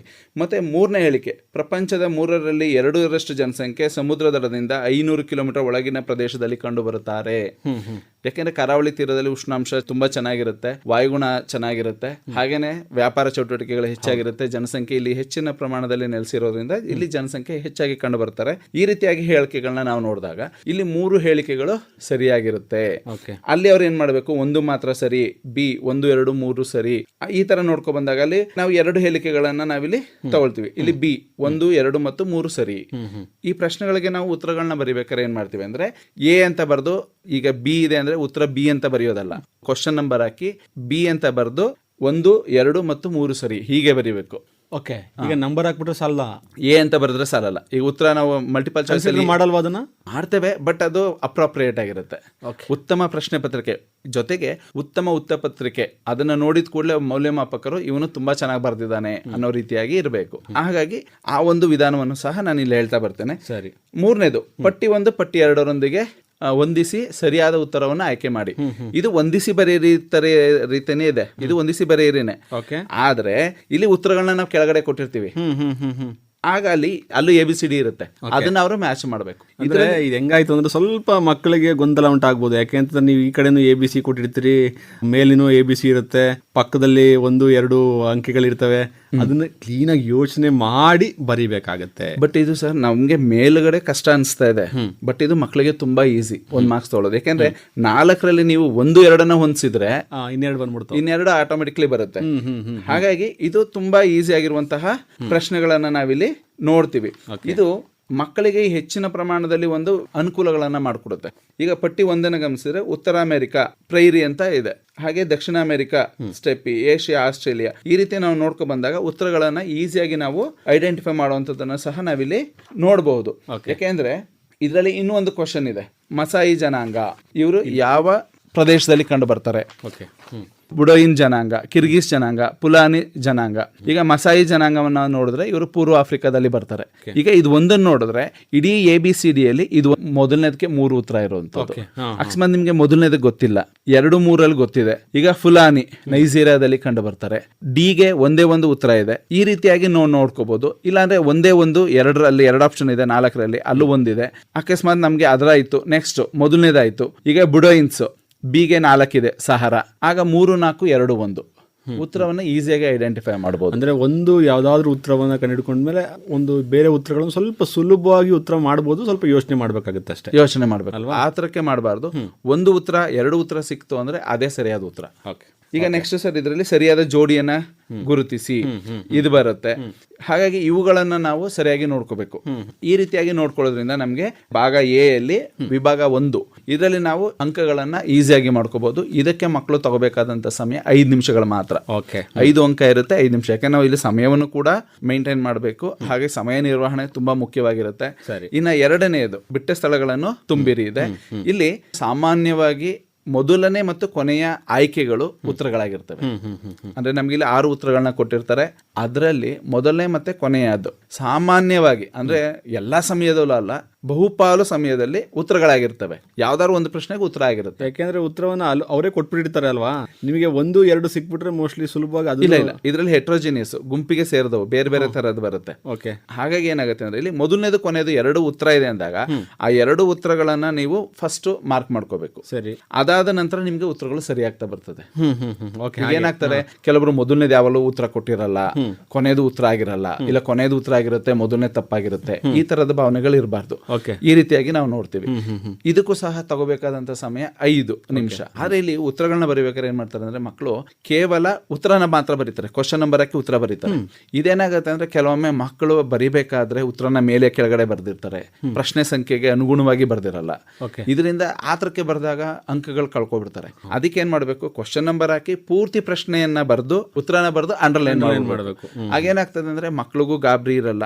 ಹಾಗಾಗಿ ಇದು ಮೌಲ್ಯಮಾಪನ ಮಾಡೋರಿಗೂ ಅನುಕೂಲ ಇರುತ್ತೆ, ಮಕ್ಕಳಿಗೂ ಸಹ ಒಂದು ವಾಕ್ಯವನ್ನ ಪೂರ್ತಿ ಬರೆದಾಗ ಉತ್ತರಗಳು ಸರಿಯಾಗಿದೆಯೋ ಇಲ್ವೋ ಅನ್ನೋದು ಮಕ್ಕಳುಗಳಿಗೂ ಕೂಡ ಗೊತ್ತಾಗುತ್ತೆ. ಹಾಗಾಗಿ ಮಕ್ಕಳು ಯಾವಾಗಲೂ ಕ್ವಶನ್ ಅನ್ನ ಬರೆದು ಬಿಟ್ಟ ಸ್ಥಳಗಳಲ್ಲಿ ಉತ್ತರವನ್ನ ಅಂಡರ್ಲೈನ್ ಮಾಡಿ ಬರೆಯೋದು ಅವ್ರಿಗೂ ಸಹ ಉತ್ತಮವಾಗಿರುತ್ತೆ. ಮತ್ತೆ ಮೌಲ್ಯಮಾಪಕರಿಗೆ ಅವ್ರ ಮೇಲೆ ಅಭಿಪ್ರಾಯಗಳು, ಉತ್ತರಗಳು ಬೇರೆ ರೀತಿಯಾಗಿರುತ್ತೆ. ಇನ್ನು 3ನೇ ಭಾಗದಲ್ಲಿ ನೋಡಿದ್ರೆ ಹೊಂದಿಸಿ ಬರೆಯಿರಿ. ಇದು ಹೆಟ್ರೋಜಿನಿಯಸ್, ಇದು ಗುಂಪಿಗೆ ಸೇರೋದು, ಬೇರೆ ಬೇರೆ ರೀತಿಯಾಗಿ ಬರುವಂತದ್ದು. ಈಗ ತೃತೀಯ ಉದ್ಯೋಗ ಇದು ನಾವಿಲ್ಲಿ ನೋಡಿದಾಗ ತೃತೀಯ ಉದ್ಯೋಗ ಎಲ್ಲಿದೆ, ಇಲ್ಲಿ ಚಿಲ್ಲರೆ ವ್ಯಾಪಾರ ಅಂತ ಇದೆ. ಸರಕು ಮತ್ತು ಸೇವೆಗಳನ್ನ ಕೊಡುವಂಥದ್ದು ಚಿಲ್ಲರೆ ವ್ಯಾಪಾರದಲ್ಲಿ ಬರುತ್ತೆ. ಹಾಗಾಗಿ ಇದು 4ನೇದು ಬರುತ್ತೆ. ರೇಡಿಯೋ, ಮಾರ್ಕೋನಿ ಬರುತ್ತೆ. ಹೀಗೆ ನಾವು ಉತ್ತರಗಳನ್ನ ನೋಡ್ಕೋಬೇಕು. ಇಲ್ಲೂ ಕೂಡ ಸಾಮಾನ್ಯವಾಗಿ ಮೊದಲನೇದು ಕೊನೆದು ಉತ್ತರ ಆಗಿರುತ್ತೆ. ಹಾಗಾಗಿ ಮಕ್ಕಳು ಫಸ್ಟ್ 2 ಉತ್ತರಗಳನ್ನ ಮಾರ್ಕ್ ಮಾಡ್ಕೋಬೇಕು. ಈ ರೀತಿ ಆದಾಗ ಏನಾಗುತ್ತೆ, ತಪ್ಪುಗಳಾಗಲ್ಲ. ಇಲ್ಲೇನಾಗುತ್ತೆ, ಮಿಸ್ ಆಗಿ ಒಂದೇ ಒಂದು ಉತ್ತರ ತಪ್ಪಾದಲ್ಲಿ ಎಲ್ಲ ಉತ್ತರಗಳು ಆಟೋಮೆಟಿಕ್ ಆಗಿ ತಪ್ಪಾಗ್ತಾ ಬಂದ್ಬಿಡುತ್ತೆ. ಅಂದ್ರೆ ಯಾವಾಗಲೂ ಕೂಡ ಮೊದಲನೇದು ಮತ್ತೆ ಕೊನೆಯದನ್ನ ನೀವು ಬಿಡಿಸ್ಕೊಂಡ್ಬಿಟ್ರೆ ಉತ್ತರವನ್ನ, ಆಮೇಲೆ ನಿಮಗೆ ಇನ್ನು ಬೇರೆ ಉತ್ತರಗಳು ಆರಾಮಾಗಿ ತಗೋಬಹುದು. ಸರಿ, ಓಕೆ. ಇಲ್ಲ ಅಂದ್ರೆ ಏನಾಗುತ್ತೆ ಅಂದ್ರೆ ಉತ್ತರಗಳು ವ್ಯತ್ಯಾಸ ಆದ್ರೆ ಹೊಂದಿಸಿ ಬರಲಿ, ಒಂದು ತಪ್ಪಾದ್ರೆ ಎಲ್ಲ ಆಟೋಮೆಟಿಕ್ ಆಗಿ ತಪ್ಪಾಗ್ತಾ ಬರುತ್ತೆ. ಹೌದು ಹೌದು ಹೌದು. ಹಾಗಾಗಿ ಅವುಗಳನ್ನ ನೋಡಬೇಕು. ಸರಿ. ಮತ್ತೆ 4ನೇ ವಿಭಾಗದಲ್ಲಿ 1 ಅಂಕದ ಒಂದು ಪದ ಅಥವಾ ಒಂದು ವಾಕ್ಯದಲ್ಲಿ ಉತ್ತರಿಸಿ ಅಂತ ಇದೆ. ಇಲ್ಲಿ ಆಂಥ್ರೋಪದದ ಅರ್ಥ ಬರೆಯಿರಿ. ಮಾನವ, ಉತ್ತರ ಬರೀ ಮಾನವ ಅಂತ ಬರೆದಿದ್ದಾರೆ. ಸರಿ. ಆಂಥ್ರೋಪದದ ಅರ್ಥ ಮಾನವ, ಹಾಗೆ ಬರಬೇಕು. ಜನಸಂಖ್ಯಾ ಭೂಗೋಳಶಾಸ್ತ್ರದ ಸ್ಥಾಪಕ ಯಾರು? GT ತ್ರಿವಾರ್ಥ. ಒಂದೇ ಪದದಲ್ಲಿ ಬರೆದ್ರು ಉತ್ತರ ಆಗತ್ತೆ. ಆದ್ರೆ ಅವರು ಪೂರ್ತಿ ಒಂದು ಸೆಂಟೆನ್ಸ್ ಅಲ್ಲಿ ಬರಿಬೇಕು. ಇದೇನಾಗುತ್ತೆ ಅಂದ್ರೆ ಮಕ್ಕಳಿಗೆ ಅವರಿಗೆ ತಿಳ್ಕೊಂಡಿರುವಂತಹ ವಿಚಾರಗಳು ಹೆಚ್ಚಿನ ಪ್ರಮಾಣದಲ್ಲಿ ಅವರಿಗೆ ಮನಸ್ಸಿನಲ್ಲಿ ಉಳಿಲಿಕ್ಕೆ ಅನುಕೂಲ ಆಗುವಂತದನ್ನ ನಾವಿಲ್ಲಿ ನೋಡ್ತೀವಿ. ಹಾಗೆ ಇಲ್ಲಿ 15ನೇ ಕ್ವಶನ್ ಇದೆ, STP ವಿಸ್ತರಿಸಿ ಬರೆಯಿರಿ. ಈಗ ಇಂಗ್ಲಿಷ್ ಅಲ್ಲಿ ಇದೆ, ಕನ್ನಡದಲ್ಲಿ ಬರೆಯೋದ, ಇಂಗ್ಲಿಷ್ ಅಲ್ಲಿ ಬರೆಯೋದ? ಹೌದು. ಇದನ್ನ ನಾವು ಕನ್ನಡದಲ್ಲೂ ಬರಿಬಹುದು, ಇಂಗ್ಲಿಷ್ ನಲ್ಲೂ ಸಹ ಬರಿಬಹುದು. ಹಾಗಾಗಿ ಇಂತಹ ಪ್ರಶ್ನೆಗಳನ್ನ ನಾವು ಹೆಚ್ಚಿನ ಪ್ರಮಾಣದಲ್ಲಿ ನೋಡ್ಕೋಬೇಕು. ಕೋಲ್ಕತ್ತಾ ಬಂದರು ಯಾವ ನದಿಯ ದಡದಲ್ಲಿದೆ? ಕೋಲ್ಕತ್ತಾ ಬಂದರು ಹೂಗ್ಲಿ ನದಿಯ ದಡದಲ್ಲಿದೆ. ಹೂಗ್ಲಿ ನದಿ ಅಂತಾನು ಬರಿಬಹುದು. ಆದ್ರೆ ಆ ಉತ್ತರವನ್ನ ಪೂರ್ಣ ಪ್ರಮಾಣದಲ್ಲಿ ಒಂದು ವಾಕ್ಯದಲ್ಲಿ ಬರೆದ್ರೆ ಇನ್ನೂ ಹೆಚ್ಚಿನ ಪ್ರಮಾಣದಲ್ಲಿ ಮಕ್ಕಳಿಗೂ ಅನುಕೂಲ ಇರುತ್ತೆ. ನೆಕ್ಸ್ಟ್ ಅವ್ರ ಬರವಣಿಗೆ ಇದ್ದಾಗ ಅವ್ರಿಗೂ ಸಹ ಅನುಕೂಲ ಆಗತ್ತದು. ಮತ್ತೆ ಇಲ್ಲಿ 1ರಿಂದ 16 ಪ್ರಶ್ನೆಗಳಿದಾವೆ. ಇದರಲ್ಲಿ ವಿಶೇಷ ಏನಂದ್ರೆ ಆಗ್ಲೇ ಹೇಳಿದೀವಿ, ಎಲ್ಲೂ ಕೂಡ ಕ್ವಶನ್ ನಂಬರ್ ಮತ್ತೆ ರಿಪೀಟ್ ಆಗಬಾರ್ದು, ಬೇರೆ ಎಲ್ಲೂ ಮತ್ತೆ ಬರಿಬಾರ್ದು. ಒಂದೇ ಕಡೆ ಕಂಟಿನ್ಯೂಸ್ ಆಗಿ ಆರ್ಡರ್ ಪ್ರಕಾರ ಹೋಗಲ್ವಾ? ಅಂದ್ರೆ ನೀವು ಹೇಳಿದಾಗೇನೆ ಕೂಡ ಪಾರ್ಟ್ ಎ ಅಂತ ಹಾಕಿಬೇಕಾದ್ರೆ ಅದರಲ್ಲಿ ಸಂಖ್ಯೆಗಳು 1, ಪಾರ್ಟ್ ಎ ಅಲ್ಲಿ ವಿಭಾಗ 1, 2, 3, 4 ಇದೆ. ಪ್ರಶ್ನೆ ಸಂಖ್ಯೆಗಳು ಮಾತ್ರ ಆರ್ಡರ್ ಪ್ರಕಾರ ಇದೆ ಅಲ್ವಾ? ಆರ್ಡರ್ ಪ್ರಕಾರ ಇದೆ, ಎಲ್ಲೂ ಕೂಡ ಬದಲಾವಣೆ ಅಂತೂ ಆಗೋದಿಲ್ಲ. ಓಕೆ, ಅದನ್ನ ಮರಿಬೇಕು. ಅಂದ್ರೆ ನೀವು ಮಧ್ಯೆ ಬರೆದ್ರು ನಾವು ಮಾರ್ಕ್ಸ್ ಕೊಡ್ಲೇಬೇಕು. ಆದ್ರೆ ಏನಾಗುತ್ತೆ ಅಂದ್ರೆ ಕಂಟಿನ್ಯೂಸ್ ಆಗಿದ್ರೆ ಅವ್ರಿಗೂ ಗೊಂದಲ ಆಗಲ್ಲ, ವ್ಯಾಲ್ಯೂಯೇಷನ್ ಅವ್ರಿಗೂ ಗೊಂದಲ ಆಗಲ್ಲ. ಈ ರೀತಿಯಾದಂತ ಒಂದು ಅಂಡರ್ಸ್ಟ್ಯಾಂಡಿಂಗ್ ಅಲ್ಲಿ ಬರೆಯುವಂಥದ್ದು. ಓಕೆ. ಇನ್ನ ವಿಭಾಗ ಬಿಗೆ ಬಂದ್ರೆ ಮುಂದೆ ಹೋಗ್ತಾ ಕೂಡ ನಮಗೆ ಅಂಕಗಳು ಸ್ವಲ್ಪ ಜಾಸ್ತಿ ಆಗ್ತಾ ಹೋಗ್ತವೆ, ಸ್ವಲ್ಪ ಕ್ಲಿಷ್ಟವಾಗ್ತಾ ಹೋಗ್ತವೆ. ಮತ್ತೆ ಇನ್ನೊಂದೇನಂದ್ರೆ ಇಲ್ಲಿವರೆಗೂ ನಿಮ್ಗೆ ಆಯ್ಕೆಗಳಿರ್ಲಿಲ್ಲ, 5 ಅಂದ್ರೆ 5 ಬರಿಬೇಕು. ಇಲ್ಲಿ ಹಾಗಿಲ್ಲ, 8 ಪ್ರಶ್ನೆಗಳಿರುತ್ತೆ, ನೀವು 5ಕ್ಕೆ ಉತ್ತರವನ್ನ ಬರಿಬೇಕು. ಇದರಿಂದ ನಿಮ್ಗೆ ಸಿಗುವಂತ ಅಂಕಗಳು 10. ನೀವು ಇದಕ್ಕೆ ತಗೋಬೇಕಾಗಿರುವಂತ ಸಮಯ ಕೂಡ 10 ನಿಮಿಷ. ಆಯ್ತಾ? ಆದರೆ ನಾನು ಪರ್ಸನಲ್ ಆಗಿ ಹೇಳುವಂಥದ್ದು ವಿದ್ಯಾರ್ಥಿಗಳಿಗೆ, ಇಂತಹ ಸಂದರ್ಭದಲ್ಲಿ ಹೆಚ್ಚುವರಿ ಪ್ರಶ್ನೆಗಳನ್ನು ಸಹ ಉತ್ತರಿಸಬೇಕು. ಈಗ ನಾವು ಯಾವುದೋ ಒಂದು ಪ್ರಶ್ನೆಯಲ್ಲಿ ಈಗ 2 ಅಂಕಗಳಿಗೆ 4 ಅಂಶಗಳನ್ನ ಬರೀಬೇಕಿರುತ್ತೆ, 2 ಬರೆದು ಬಿಟ್ಟಿರ್ತೀವಿ, 1 ಮಾರ್ಕ್ಸ್ ಬರುತ್ತೆ. ಇನ್ನೊಂದು ಪ್ರಶ್ನೆಗೆ ಉತ್ತರ ಗೊತ್ತಿದೆ, 5 ಕೇಳಿರೋದು, ನಾನು 5 ಬರೀತೀನಿ ಅಂದಾಗ 1 ಅಂಕ ಕಡಿಮೆ ಆಗುತ್ತೆ. ಅಂದ್ರೆ ಈಗ 5 ಬರೀತೀನಿ ಅಂತಂದಾಗ ನಿಮ್ಗೆ ಖಡಾಖಂಡಿತವಾಗಿ ಉತ್ತರ ಗೊತ್ತಿದ್ರೆ ಬರೀರಿ ಅಲ್ವಾ? ನೀವು ಕಾನ್ಫಿಡೆಂಟ್ ಇದ್ರೆ ಅಲ್ವಾ? ಇಲ್ಲ ಅಂತಂದ್ರೆ 1-2 ಹೆಚ್ಚು ಗೊತ್ತಿದ್ರೆ ಬರೀರಿ, ತಪ್ಪ ಬರಿಬೇಡಿ. ತಪ್ಪಲ್ವಾ? ಗೊತ್ತಿದ್ರೆ ಬರೀರಿ. ಸರಿ. ಹೆಚ್ಚುವರೆಗೆ ಬರೆಯೋದ್ರಿಂದ ಏನಾಗುತ್ತೆ ಅಂದ್ರೆ ಅಂಕ ಕಳೆದು ಹೋಗಿರೋ ಅಂಕಗಳು ಇಲ್ಲಿ ಸಿಗಬಹುದು. ಹೌದಲ್ವಾ? ಹೌದು. ಇನ್ನ ಈ 5 ಪ್ರಶ್ನೆಗಳನ್ನ ನಾವು ನೋಡಿದಾಗ ಮೊದಲನೇ ಅಧ್ಯಾಯದಿಂದ ರಾಜಕೀಯ ಭೂಗೋಳಶಾಸ್ತ್ರದ ಪ್ರಮುಖ ಮೂಲಾಂಶಗಳನ್ನು ಉಲ್ಲೇಖಿಸಿ, ಶೀಘ್ರ ಜನಸಂಖ್ಯಾ ಬೆಳವಣಿಗೆಗೆ ಕಾರಣಗಳು. ಇಲ್ಲಿ ಒಂದು ವಿಶೇಷ ಏನಂದ್ರೆ ಶೀಘ್ರ ಜನಸಂಖ್ಯೆಗೆ ಬೆಳವಣಿಗೆ ಕಾರಣಗಳನ್ನ ಪಟ್ಟಿ ಮಾಡಿ 5 ಅಂಕದಲ್ಲೂ ಬರ್ಬೋದು, 2 ಅಂಕದಲ್ಲೂ ಬಂದಿದೆ. ಆ ರೀತಿಯಾದಂತಹ ಗೊಂದಲಗಳನ್ನ ಮಕ್ಕಳು ಮಾಡ್ಕೋಬಾರ್ದು. ಇದು 5 ಮಾರ್ಕ್ಸ್ ಇತ್ತು, 2 ಮಾರ್ಕ್ಸ್ ಬಂದಿದೆ. 5 ಮಾರ್ಕ್ಸ್ ಇದ್ದಿದ್ದು 2 ಮಾರ್ಕ್ಸ್ ಬಂದಿದೆ ಅಂತ ಹೇಳಿ 5 ಮಾರ್ಕ್ಸ್ ಬರೆಯುವಂತಹ ಉತ್ತರವನ್ನ ಬರೆಯಕ್ ಹೋಗ್ಬೇಡಿ. ಅದು ಹೇಳೋಣ, ಟೈಮ್ ವೇಸ್ಟ್ ಅಲ್ವಾ? ಯಾಕೆಂದ್ರೆ ನೀವು ನೋಡ್ಕೋಬಿಡಿ, ಆಗ್ಲೇ ಈ 5 ಪ್ರಶ್ನೆಗಳಿಗೆ 2ರಿಂದ 3 ವಾಕ್ಯಗಳಲ್ಲಿ, ಅಂದ್ರೆ 3 ವಾಕ್ಯ ಅಂದ್ರೆ 3 ಲೈನ್ ಸಾಕು. ಈಗ ಶೀಘ್ರ ಜನಸಂಖ್ಯೆಗೆ ಬೆಳವಣಿಗೆ ಕಾರಣಗಳನ್ನು ಪಟ್ಟಿ ಮಾಡಿ, ಅಧಿಕ ಜನನ ಪ್ರಮಾಣ ಮತ್ತು ಕಡಿಮೆ ಮರಣ ಪ್ರಮಾಣ, 2 ಪಾಯಿಂಟ್ ಅಷ್ಟು ಬರೆದ್ರು 2 ಸಿಗುತ್ತೆ. ನಾವು ಅದನ್ನ ವಿಸ್ತರಿಸಿ ಬರೆದ್ರು ಆಗುತ್ತೆ. ಈ ರೀತಿ ಅದನ್ನು ನೋಡ್ಬೇಕು. ಗಣಿಗಾರಿಕೆ ವಿಧಗಳನ್ನು ಬರೆಯಿರಿ. ನನಗೆ ಗಣಿಗಾರಿಕೆ ವಿಧಗಳು ಗೊತ್ತು ಅಂದ್ಬಿಟ್ಟು 3 ಎಕ್ಸ್ಪ್ಲೇನ್ ಮಾಡಬಾರ್ದು. ಪಾಯಿಂಟ್ಸ್ ಬರೆದು ಸಾಕಾಗುತ್ತೆ. ಇನ್ನ ನೀರಿನ ಸಂರಕ್ಷಣಾ ಕ್ರಮಗಳು, ಸ್ವಸ್ಥಾನ ಪದ್ಧತಿ, ಪರಸ್ಥಾನ ಪದ್ಧತಿಗಳು ಅಂತಿದ್ದಾವೆ, ಮಳೆ ನೀರು ಕೊಯ್ಲು ಪದ್ಧತಿಗಳಿದಾವೆ, ಅವುಗಳನ್ನ ಬರೆಯುವಂಥದ್ದು. ಶಬ್ದ ಮಾಲಿನ್ಯದಿಂದ ಜನರ ಆರೋಗ್ಯದ ಮೇಲೆ ಬೀರುವ ಪರಿಣಾಮಗಳು ಕ್ವಶನ್ ಇದೆ, ಇವುಗಳನ್ನ ಕುರಿತು ಅವರು ಬರೆಯುವಂಥದ್ದು. ಹೀಗೆ 2-3 ವಾಕ್ಯಗಳು, 2 ಪಾಯಿಂಟ್ಸ್ ಅನ್ನ ಬರೆಯುವಂಥದ್ದು, ಅವುಗಳನ್ನ ಬರಿಬೇಕು. ಹೀಗೆ ಬಿ ವಿಭಾಗದಲ್ಲಿ ನಾವು ಹೆಚ್ಚಿನ ಪ್ರಶ್ನೆಗಳನ್ನ 2 ಅಂಕಗಳಿಗೆ ನೋಡ್ತೀವಿ. ಆದ್ರೆ ಇದಕ್ಕೆ ತೆಗೆದುಕೊಳ್ಬೇಕಾಗಿರುವಂತ ಸಮಯ 10 ನಿಮಿಷಗಳು. ಇನ್ನ ಭಾಗ ಸಿ, ಇಲ್ಲಿ 5 ಅಂಕದ ಪ್ರಶ್ನೆಗಳಿದಾವೆ. ಹಾಗೇನೆ ಇಲ್ಲಿ 13 ಪ್ರಶ್ನೆಗಳಿರುತ್ತೆ, 7ಕ್ಕೆ ಉತ್ತರ ಬರೀಬೇಕು. ಓಕೆ, ಅಂದ್ರೆ ಈಗ ನಿಮ್ಮ ಜಿಯಾಗ್ರಫಿ ಭೂಗೋಳಶಾಸ್ತ್ರದಲ್ಲಿ ಹೆಚ್ಚಿನ ಅಂಕ 5 ಮಾರ್ಕ್ಸ್ 5 ಮಾರ್ಕ್ಸ್ 5 ಮಾರ್ಕ್ಸ್ 35 ಮಾರ್ಕ್ಸ್ಗೆ ಅಂಕಗಳು ಬರುತ್ತೆ. ಅಂದ್ರೆ ನನ್ನ ಪ್ರಕಾರ ಬೇರೆ ಏನು ಓದ್ದೆ ಇದೊಂದು 35 ಮಾರ್ಕ್ಸ್ಗೆ ಓದ್ಕೊಬಿಟ್ರೆ ಸಾಕ ಅಂತ ಪಾಸೇನೋ ಹಾಗೂ ಅನ್ಕೋಬಹುದು. ಆದ್ರೆ ನಾವು ವಿದ್ಯಾರ್ಥಿಗಳು ಏಕೆಂದ್ರೆ ವಿಷಯ ಇವಾಗ ನಮಗೆ ಕಡಿಮೆ ಅನ್ಸ್ಬೋದು, ಈಸಿಯಾಗಿ ಓದ್ಬಿಡ್ಬೋದು, ಮೊದಲಿಂದ ಇದೆ ಅಂತ ಅನ್ಬೋದು. ಆದ್ರೆ ಇದು ನಮ್ಮ ಮುಂದಿನ ವೃತ್ತಿ ಜೀವನಕ್ಕೆ ಹೆಚ್ಚಿನ ಪ್ರಭಾವವನ್ನು ಬೀರುತ್ತೆ. ನಾವು ಯಾವುದೇ ಕೆಲಸಗಳಿಗೆ ಹೋದ್ರೂ ಭೂಗೋಳಶಾಸ್ತ್ರದ ವಿಷಯ ಮತ್ತೆ ಪರಿಸರ ಅಧ್ಯಯನ ಇವುಗಳನ್ನೇ ಹೆಚ್ಚಾಗಿ ಕೇಳೋದ್ರಿಂದ ಏನಾಗುತ್ತೆ ಅಂದ್ರೆ ನಾವು ಇವುಗಳನ್ನ ಈಗಲಿಂದನೇ ಮನದಟ್ಟು ಮಾಡ್ಕೋಬೇಕು. ನಾವು ಸಿದ್ಧಾಂತವನ್ನ ಹೆಚ್ಚಾಗಿ ತಿಳ್ಕೊಂಡಾಗ ಅದ್ರಲ್ಲಿ ಏನೇ ಕೇಳಿದ್ರು ಬರಿಬೇಕು ಅಂತ ಬಂದು ಈಗ ನಾವು 5 ಮಾರ್ಕ್ಸ್ ಓದಿದೀವಿ ಅಂದ್ರೆ 1 ಮಾರ್ಕ್ಸ್ 2 ಮಾರ್ಕ್ಸ್ ಬರೆಯೋದು ಸುಲಭ. ಓಕೆ, ಹಾಗಾಗಿ ನಾವು ಇವುಗಳನ್ನ ಹೆಚ್ಚಿನ ಪ್ರಮಾಣದಲ್ಲಿ ನಾವು ನೋಡ್ತೀವಿ. ಇದರಲ್ಲಿ ಕೆಲವೊಂದು ಅಧ್ಯಾಯಗಳಿದಾವೆ, ಅದರಲ್ಲಿ 2 ಪ್ರಶ್ನೆಗಳು ಬರುವಂಥವು ಇದಾವೆ, 1 ಪ್ರಶ್ನೆ ಬರುವಂಥವು ಇದಾವೆ. ಅವುಗಳನ್ನ ಹೋಗ್ತಾ ಹೇಳ್ತೇನೆ. ಇಲ್ಲಿ ಏನಾಗುತ್ತೆ ಅಂದ್ರೆ 13 ಪ್ರಶ್ನೆಗಳಿರುತ್ತೆ. ನಾವು ಬರಿಬೇಕಾಗಿರೋದು 13 ಪ್ರಶ್ನೆಗಳಿರ್ತವೆ, 7 ಪ್ರಶ್ನೆ 7 ಪ್ರಶ್ನೆ ಬರಿಬೇಕು. ಆಯ್ಕೆ ಬಹಳಷ್ಟು ಆಯ್ತಲ್ವಾ? ಯಾಕೆಂತಂದ್ರೆ ಕೆಲವೊಂದು ಚಾಪ್ಟರ್ಗಳನ್ನ ನಾವು ಇಂಥ ಚಾಪ್ಟರ್ಗಳನ್ನೇ ನೋಡ್ಕೊಂಡ್ಬಿಟ್ರೆ ಸಾಕಾಗುತ್ತೆ ಅನ್ಸುತ್ತೆ. ಅಂದ್ರೆ ಈಗ ನಿಮ್ಗೆ ಆಗ್ಲೇ ಕೂಡ ಬ್ಲೂ ಪ್ರಿಂಟ್ ಅಲ್ಲಿ ನಮ್ಗೆ ಗೊತ್ತಾಗ್ಬಿಟ್ಟಿರುತ್ತೆ ಯಾವ ಚಾಪ್ಟರ್ ಎಷ್ಟು ಅಂಕದ ಪ್ರಶ್ನೆ ಬರ್ತವೆ ಅಂತೇಳಿ. ಹೆಚ್ಚಿಗೆ ಬರುವಂತಹ ಪ್ರಶ್ನೆಗಳು 5 ಅಂಕದನ್ನ ನಾವು ನೋಡ್ಕೊಂಡ್ಬಿಟ್ರೆ ಆ ಚಾಪ್ಟರ್ನ ಕಾನ್ಸಂಟ್ರೇಟ್ ಮಾಡಿದ್ರೆ 5 ಅಂಕನೂ ತಗೋಬಹುದು, ಹಾಗೆ 1 ಅಂಕದ್ದು 2 ಅಂಕದ್ದು ಕೂಡ ಬಂದು ಸಾಮಾನ್ಯವಾಗಿ ನಾವು ಪಾಸೇ ಆಗೋದಿಲ್ಲ ಅನ್ನೋ ವಿದ್ಯಾರ್ಥಿ ಒಂದ್ ಸ್ವಲ್ಪ ಆದ್ರೂ ಪಾಸ್ ಆಗೋ ಉದ್ದೇಶ ಅಂತೂ ಖಂಡಿತ ಮಾಡ್ಬೋದು. ಖಂಡಿತ ಇರುತ್ತೆ ಸರ್. ಮತ್ತೆ ಇದು ರೆಗ್ಯುಲರ್ ಸ್ಟೂಡೆಂಟ್ಸ್ ಗಳ ಜೊತೆಗೆ ನಾವು ಖಾಸಗಿ ವಿದ್ಯಾರ್ಥಿಗಳು ಮತ್ತೆ ರಿಪೀಟರ್ಸ್ ಗಳು ಏನಂತ ಇದು ಮಾಡ್ಕೊಳ್ತೀವಿ, ಅವ್ರಗಳಿಗೂ ಸಹ ಅನುಕೂಲ ಆಗಬೇಕು. ಈ ಬ್ಲೂ ಪ್ರಿಂಟ್ ಇವುಗಳನ್ನ ನೋಡಿದಾಗ ಮಕ್ಕಳುಗಳವರು ಅನುಕೂಲಕರವಾದ ರೀತಿಯಲ್ಲಿ ಅಂದ್ರೆ ಹಿಂದುಳಿದ ವಿದ್ಯಾರ್ಥಿಯು ಸಹ ಈ ಪ್ರಶ್ನೆಗಳನ್ನ ಅಟೆಂಡ್ ಮಾಡಬೇಕು. ಹಾಗಾಗಿ ಇವುಗಳಿಗೂ ಸಹ ಹೆಚ್ಚಿನ ಪ್ರಾಮುಖ್ಯತೆಯನ್ನು ಕೊಡ್ಲೇಬೇಕಾಗುತ್ತೆ. ಯಾಕೆಂದ್ರೆ 1 ಮಾರ್ಕ್ಸ್ ಕ್ವಶನ್ಸ್ ತುಂಬಾ ಇರ್ತದೆ, ಅದನ್ನೆಲ್ಲ ನಾವು ಓದಿ ಅರ್ಥ ಮಾಡ್ಕೊಳ್ಳೋದಕ್ಕಿಂತ ಇವುಗಳನ್ನ ಓದಿ ಅರ್ಥ ಮಾಡ್ಕೊಳ್ಳೋದು ತುಂಬಾ ಸುಲಭವಾಗಿರುತ್ತೆ.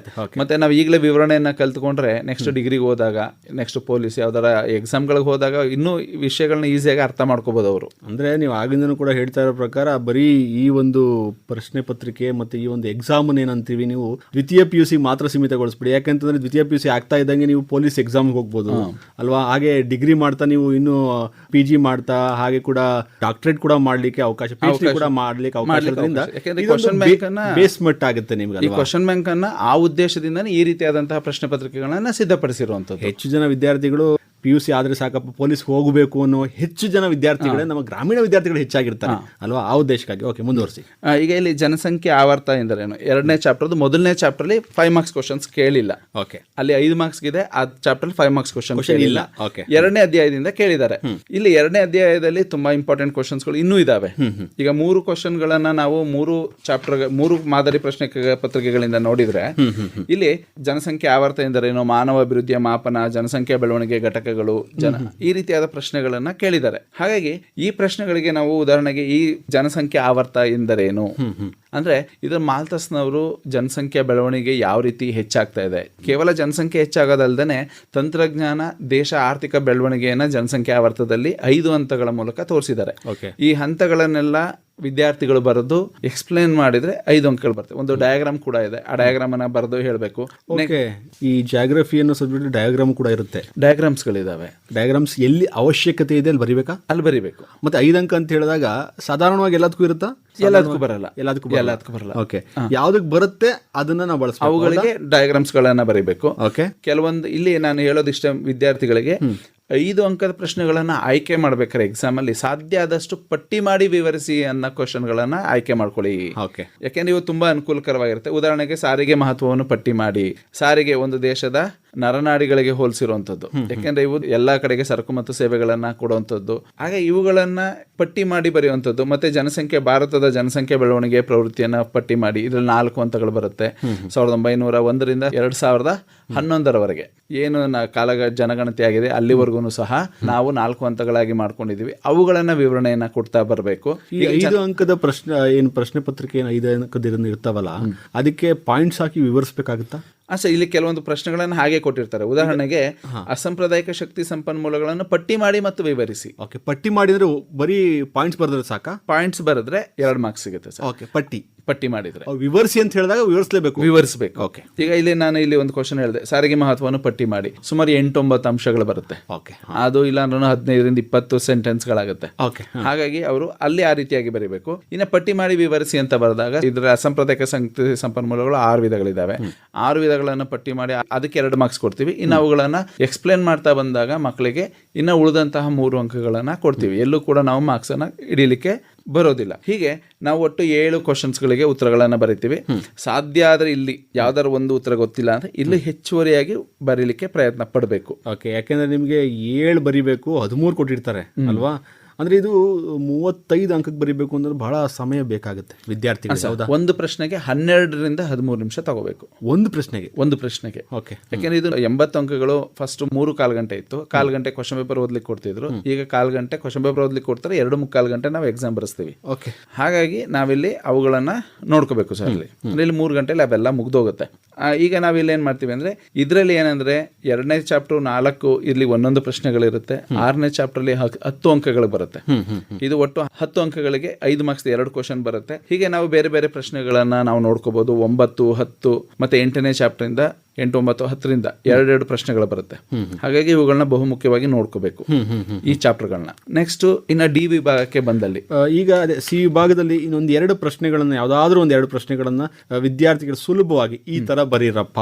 ಯಾಕೆ ಅಂತಂದ್ರೆ ಈಗ ನೀವು ಈಗಾಗಲೇ ಪಾಠ ಮಾಡಿರ್ತೀರಿ, ಹೇಳಿರ್ತೀರಿ, ಆದರೂ ಕೂಡ ಅವರು ಗಮನಿಸಿರ್ತಾರೋ ಇಲ್ವೋ. ಈಗ ಎಲ್ಲ ನಮ್ಮ ವಿದ್ಯಾರ್ಥಿಗಳು ಯಾವ್ದೋ 2 ಪ್ರಶ್ನೆ ತಗೊಂಡು ಈ ತರ ವಿವರಿಸಿದ್ರೆ ಸಾಕು ಅಂತ ಅನ್ಸುತ್ತೆ. ಯಾಕೆಂದ್ರೆ ಇದು ನಮ್ಮ ಮೇಜರ್ ಉತ್ತರ ಬರೆಯುವಂಥದ್ರಿಂದ 35 ಅಂಕಗಳು ನಾವು ಇಲ್ಲೇ ತಗೋಬಿಡ್ಬೇಕು ಆ ಉದ್ದೇಶಕ್ಕಾಗಿ. ಈಗ ಸರ್ ನಮ್ಮಲ್ಲಿ ಉದಾಹರಣೆಗೆ ಇಲ್ಲಿ ವಲಸೆ ಎಂದರೇನು, ವಲಸೆಯ ವಿಧಗಳನ್ನು ವಿವರಿಸಿ. ತುಂಬಾ ಈಸಿ ಆದಂತಹ ಪ್ರಶ್ನೆ. ನಾವು ಮೊದಲು ಉತ್ತರವನ್ನ ಸಮಂಜಸವಾಗಿ ಅಂದ್ರೆ ಸರಿಯಾದ ರೀತಿಯಲ್ಲಿ ಬರೆಯೋದು ಹೇಗೆ ಅಂದ್ರೆ ಮೊದಲು ಪೀಠಿಕೆಯನ್ನ ಬರೀಬೇಕು. ಪೀಠಿಕೆಯನ್ನ ಬರೆದ ನಂತರ ಏನ್ ಮಾಡ್ಬೇಕಂದ್ರೆ ವಲಸೆ ಎಂದರೇನು, ಜನರು ಒಂದು ಸ್ಥಳದಿಂದ ಮತ್ತೊಂದು ಸ್ಥಳಕ್ಕೆ ತಮ್ಮ ವಾಸಸ್ಥಳದ ಬದಲಾವಣೆಯನ್ನ ವಲಸೆ ಅಂತ ಕರೀತೀವಿ. ಅದಾದ್ಮೇಲೆ ವಲಸೆಯು ಮುಖ್ಯವಾಗಿ 2 ರೀತಿಯಲ್ಲಿ ಏರ್ಪಡುತ್ತೆ, ಆಂತರಿಕ ವಲಸೆ ಮತ್ತು ಅಂತಾರಾಷ್ಟ್ರೀಯ ವಲಸೆ. ಆಂತರಿಕ ವಲಸೆ ಅಂದ್ರೆ ಏನು, ಅಂತಾರಾಷ್ಟ್ರೀಯ ವಲಸೆ ಅಂದ್ರೆ ಏನು, ಅದಾದ್ಮೇಲೆ ಆಂತರಿಕ ವಲಸೆ ಅಲ್ಲಿ ಎಕ್ಸ್ಪ್ಲೇನ್ ಮಾಡ್ತೀವಿ. ಆಂತರಿಕ ವಲಸೆ ಗ್ರಾಮೀಣದಿಂದ ಗ್ರಾಮೀಣ, ಗ್ರಾಮೀಣದಿಂದ ನಗರ, ನಗರದಿಂದ ಗ್ರಾಮೀಣ ಮತ್ತೆ ನಗರದಿಂದ ನಗರ 4 ಹಂತಗಳಲ್ಲಿ ನಡೆಯುತ್ತೆ. ಅವುಗಳನ್ನ ವಿವರಿಸಿ ಬರಿತೀವಿ.